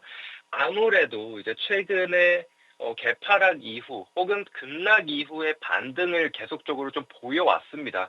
이제 그러다 보니까 지금 투자자분들께서도 아마 지금 급락 나왔으니까 반등이 나올 수 있지 않을까 이렇게 막연하게 좀 생각을 하실 수가 있거든요. 그런데 지금은 그렇게 볼 시장이 아니다라고 좀 말씀드리고 싶고요. 또 거기에 더해서 지금 이제 수급에 대해서 좀 말씀을 하셨는데 잠깐 수급 상황 한번 보고 가도록 하겠습니다. 지금 수급 상황을 잠깐 보시면은 지금 제가 항상 이렇게 시장이 급락이 나올 때 이 외국인에 대한 부분을 좀 많이 말씀드리는데 지금 현물에서도 1.1조 원대 매도를 좀 보여주고 있는 상황이고 지금 선물 같은 경우에도 여전히 1조 원대를 매도를 하고 있습니다. 그래서 지금 외국인이 계속해서 좀 압박을 하고 있는 상황이고 또 뭐 코스닥도 마찬가지죠. 1,500억대 지금 순매도를 계속적으로 확대해 나가고 있는 상황이기 때문에 여전히 좀 부담스럽다. 근데 우리가 또 하나 체크를 해봐야 될 게 바로 이 부분이거든요. 이제 일별 동향을 한번 봐야 되는데 지금 개인이 보시면은 3월 27일부터 지금 8거래일 연속적으로 순매수를 보여주고 있는 상황이거든요. 그래서 지난 금요일도 그렇고 오늘도 그렇고 1조 원이 넘는 순매수를 좀 보여주고 있는 상황입니다. 그래서 지금 개인이 이렇게 받쳐주고 있다 보니까 외국인이 넉넉하게 던질 수가 있는 거거든요. 그래서 제가 봤을 때는 한 번의 충격이 더 따라올 수가 있다. 즉 지금 같은 경우에도 특히 이제 오늘 같은 경우에도 반대 매매가 일부 나오기는 했지만 지금 수급 상황으로 봤을 때 여전히 지금 개인들이 뭐 매수할 수 있는 여력이 있다는 게 확인이 되는 거거든요. 그래서 한 번의 충격이 더 발생을 하면서 반대 매매를 더 크게 이끌어줄 수 있는 그런 하락이 나올 수가 있다라는 거를 우리가 좀 염두를 해봐야 되지 않을까라고 생각을 합니다. 그래서 그런 점들 좀 참고를 하시고 지금 예탁금이 계속적으로 좀 늘어났다라는 얘기들도 많이 들어보셨을 겁니다. 그렇기 때문에 지금 이렇게 단기적으로 뭐 수익을 내기 위해서 또 단기 매물 자체도 좀 들어올 수가 있거든요. 그래서 이런 것들을 조금 털어내려는 움직임은 계속적으로 좀 이어질 가능성이 좀 있지 않을까라는 게 제 개인적인 생각입니다. 그래서 선물 시장에서도 마찬가지로 지금 외국인이 계속해서 매도를 좀 보여주고 있는 상황이거든요. 그래서 이런 흐름들로 봤을 때 우리가 이전에 그냥 쉽게 반등이 나왔기 때문에 지금도 그렇지 않을까라고 생각하기에는 조금 이르다라고 생각이 들고 지금 옵션을 좀 보더라도 지금 콜옵션은 지속적으로 외국인이 매도를 하고 있는 상황이고요. 또 거기에 더해서 지금 풋옵션 같은 경우에도 오늘은 매도를 했지만 제가 봤을 때는 이건 개파락으로 인해서 포지션 청산, 그러니까 지금 수익을 일부 챙겨두는 거라고 좀 판단이 되거든요. 근데 다시금 풋옵션 매수가 좀 이어질 수 있다라는 가능성도 좀 열어두고 보시면 될 것 같고요. 그다음에 이제 잠깐 차트를 한번 보도록 하겠습니다. 지수 차트를 잠깐 한번 보시게 되면은 지금 코스피 같은 경우에도 이미 이전 저점을 좀 이탈하는 모습이 확인이 됐어요. 그렇기 때문에 지금 기술적으로 봤을 때 다시금 이전 저점, 이제 2300선 아래인 저점을 테스트할 가능성도 좀 있다라고 좀 보셔야 되거든요. 그래서 여전히 좀 하방으로 열려 있다라는 것을 볼 수가 있고 지금 코스닥을 잠깐 한번 보시더라도 지금 단기 저점을 이탈하고 역시나 저점 테스트를 하러 가는 그런 구간이라고 좀 볼 수가 있거든요. 그래서 마찬가지로 코스피, 코스닥 모두 다 하방이 좀 열려 있다라는 부분 감안을 해주시고 지금 그리고 이제 우리가 생각을 해봐야 될 게 정말 이 지수를 상승을 불러 일으킬 만한 재료가 확실하게 있느냐가 조금 중요하거든요. 그래서 지금 관세로 인해서 주가를 계속적으로 압박을 하면서 물론 지금 저평가 구간에 이미 진입을 한 것은 맞지만 우리가 항상 상승이 나오기 위해서는 뚜렷한 호재가 필요합니다. 그런데 지금 이 관세로 인해서 혹은 경기 침체가 이야기가 나온다라든지 혹은 이제 국내 이 기업들이 실적이 좀 나빠진다라든지 이런 부분들까지도 이어질 가능성이 좀 있기 때문에 우리가 좀 섣불리 아직 그냥 막연하게 반등 나오겠지. 지금 저평가 구간이니까 그냥 매수하면 되겠지라고 생각하기보다는 조금 더 여유를 가지고 긴 호흡으로 좀 보시는 것을 권장드리고 싶습니다. 그래서 만약에 제 얘기가 틀려서 바로 반등이 나온다라면은 사실 나쁠 게 전혀 없습니다. 그렇기 때문에 우리가 뭐 반등을 염두를 하기보다는 조금 더 추가적인 조정을 좀 염두를 해두시고 보시는 게 맞지 않을까. 그리고 나서 이제 시장이 어느 정도 반등이 나온다? 그러면은 그때 또 맞춰서 시나리오를 다시 짜가지고 거기에 맞게 대응을 하면 되거든요. 그래서 전혀 나쁠 게 없기 때문에 좀 천천히 보자라고 말씀드리도록 하겠습니다. 네, 섣부르게 판단하지 말자. 일단은 떨어지는 칼날을 잡기보다는 약간 회복하거나 반등의 그런 모멘텀들이 보일 때 접근을 해보자 이렇게 전달받았습니다. 자, 오늘의 탑픽주들 하나씩 살펴볼 텐데요. 우선 첫 번째로 제로투세븐 가져와 주셨네요. 좀 정책 관련주로서 눈여겨보시는 것 같아요. 어떻게 보고 계실까요? 네, 사실 지금 같은 시장에서 뭐 매매를 할 수 있는 게 사실 이렇게 단기적인 이제 테마주들밖에 지금 없는 상황이거든요. 이제 그러다 보니까 지금 이제 조기 대선을 앞두고 있는 상황에서 우리가 정책주를 한번 보자라는 생각에서 한번 가지고 오게 됐습니다. 그래서 이제 뭐 제로투세븐이라고 한다면은 뭐 출산이나 육아와 관련된 CRM 서비스라든지 혹은 뭐 공중비책과 같은 브랜드를 가지고 스킨케어 제품도 판매를 하고 있는 상황이고 뭐 포장 이 육아용품에 대한 포장도 사업을 영위를 하고 있습니다. 그래서 엔젤 사업과 관련된 부분으로서 이 저출산 정책과 맞물리게 되면서 움직임을 보여줄 수 있는 기업이라고 생각을 해주시면 되는데요. 사실상 지금 조기 대선이 6월 3일에 진행이 될 것이라고 알려져 있습니다. 자, 그렇다라고 한다면은 이제 대략적으로 한 5월 10일에서 5월 11일 정도에 이제 본격적으로 후보 등록이 이제 진행이 되거든요. 자, 그렇다라는 얘기는 지금 5월 달까지, 그러니까 5월 중순까지는 특별하게 뚜렷한 후보군들을 우리가 알 수가 없고요. 그리고 그 전에 정책이 어떤 정책이 나올지 우리는 알 수가 없습니다. 이제 그렇기 때문에 이전부터 항상 얘기가 나왔었던 이런 일자리 정책, 그리고 저출산 정책과 관련돼서 움직임을 이어갈 것이라고 좀 보고 있는 상황입니다. 그래서 이 두 개는 항상 뭐 여야당 상관없이 계속해서 나왔었던 정책이기 때문에 지금은 그쪽으로 수급이 쏠릴 수밖에 없다라고 생각을 하거든요. 그래서 4월, 적어도 4월까지는 계속해서 우리가 저출산과 일자리 관련주들을 좀 봐야 되지 않을까라는 생각이 좀 들고요. 또 이제 거기에 대해서 또 본다면은 지금 인맥주에서 좀 정책주로 좀 넘어가는 구간이라고 좀 보시면 될 것 같거든요. 그래서 아무래도 이 차기 후보로 가장 많이 언급이 되는 이제 이재명 관련주라고 하는 종목군들은 이미 굉장히 크게 상승을 좀 많이 보였습니다. 그리고 이전에 냈었던 정책주들, 무상교복이라든지 혹은 지역화폐 관련주들, 뭐 이런 것들이 이미 크게 상승을 좀 보였거든요. 이제 그러다 보니까 어느 정도 차익이 좀 나올 수 있다라는 가능성도 열어두고 봐야 되기 때문에 조금 더 이런 정책주, 그러니까 일자리나 이 저출산 관련된 종목군들로 수급이 들어올 수 있다라는 거거든요. 그래서 지금 제로투세븐의 잠깐 차트를 한번 보도록 할게요. 지금 한번 보시게 되면은 사실 이전까지는 큰 움직임을 보여주지 못했습니다. 이제 그랬는데 지난 금요일부터 이제 탄핵 선고가 이루어지게 되면서 이거래일 이제 막 이거래일 움직였거든요. 사실 이 종목뿐만이 아니라 뭐 아가방 컴퍼니라든지 꿈비 이런 종목들도 마찬가지입니다. 이제 막 변동성을 보인 종목들이기 때문에 추가적인 움직임을 보여줄 수 있다. 그래서 예를 들면은 코나아이 이런 것들을 한번 보게 되면은 사실 지난 12월부터 크게 상승을 보인 이후에 한 두세 달 정도의 조정을 보이긴 했지만 지난 3월 말부터 이미 움직이기 시작했거든요. 그래서 이때만 하더라도 50%가 넘는 그런 상승을 좀 보여왔기 때문에 주가적으로 좀 부담이 있다라고 좀 판단이 되는데 반면 이 저출산 관련된 종목들은 이제 막 이거래일 정도밖에 움직이지 않았기 때문에 추가적인 상승을 한번 기대를 해보자라는 거고요.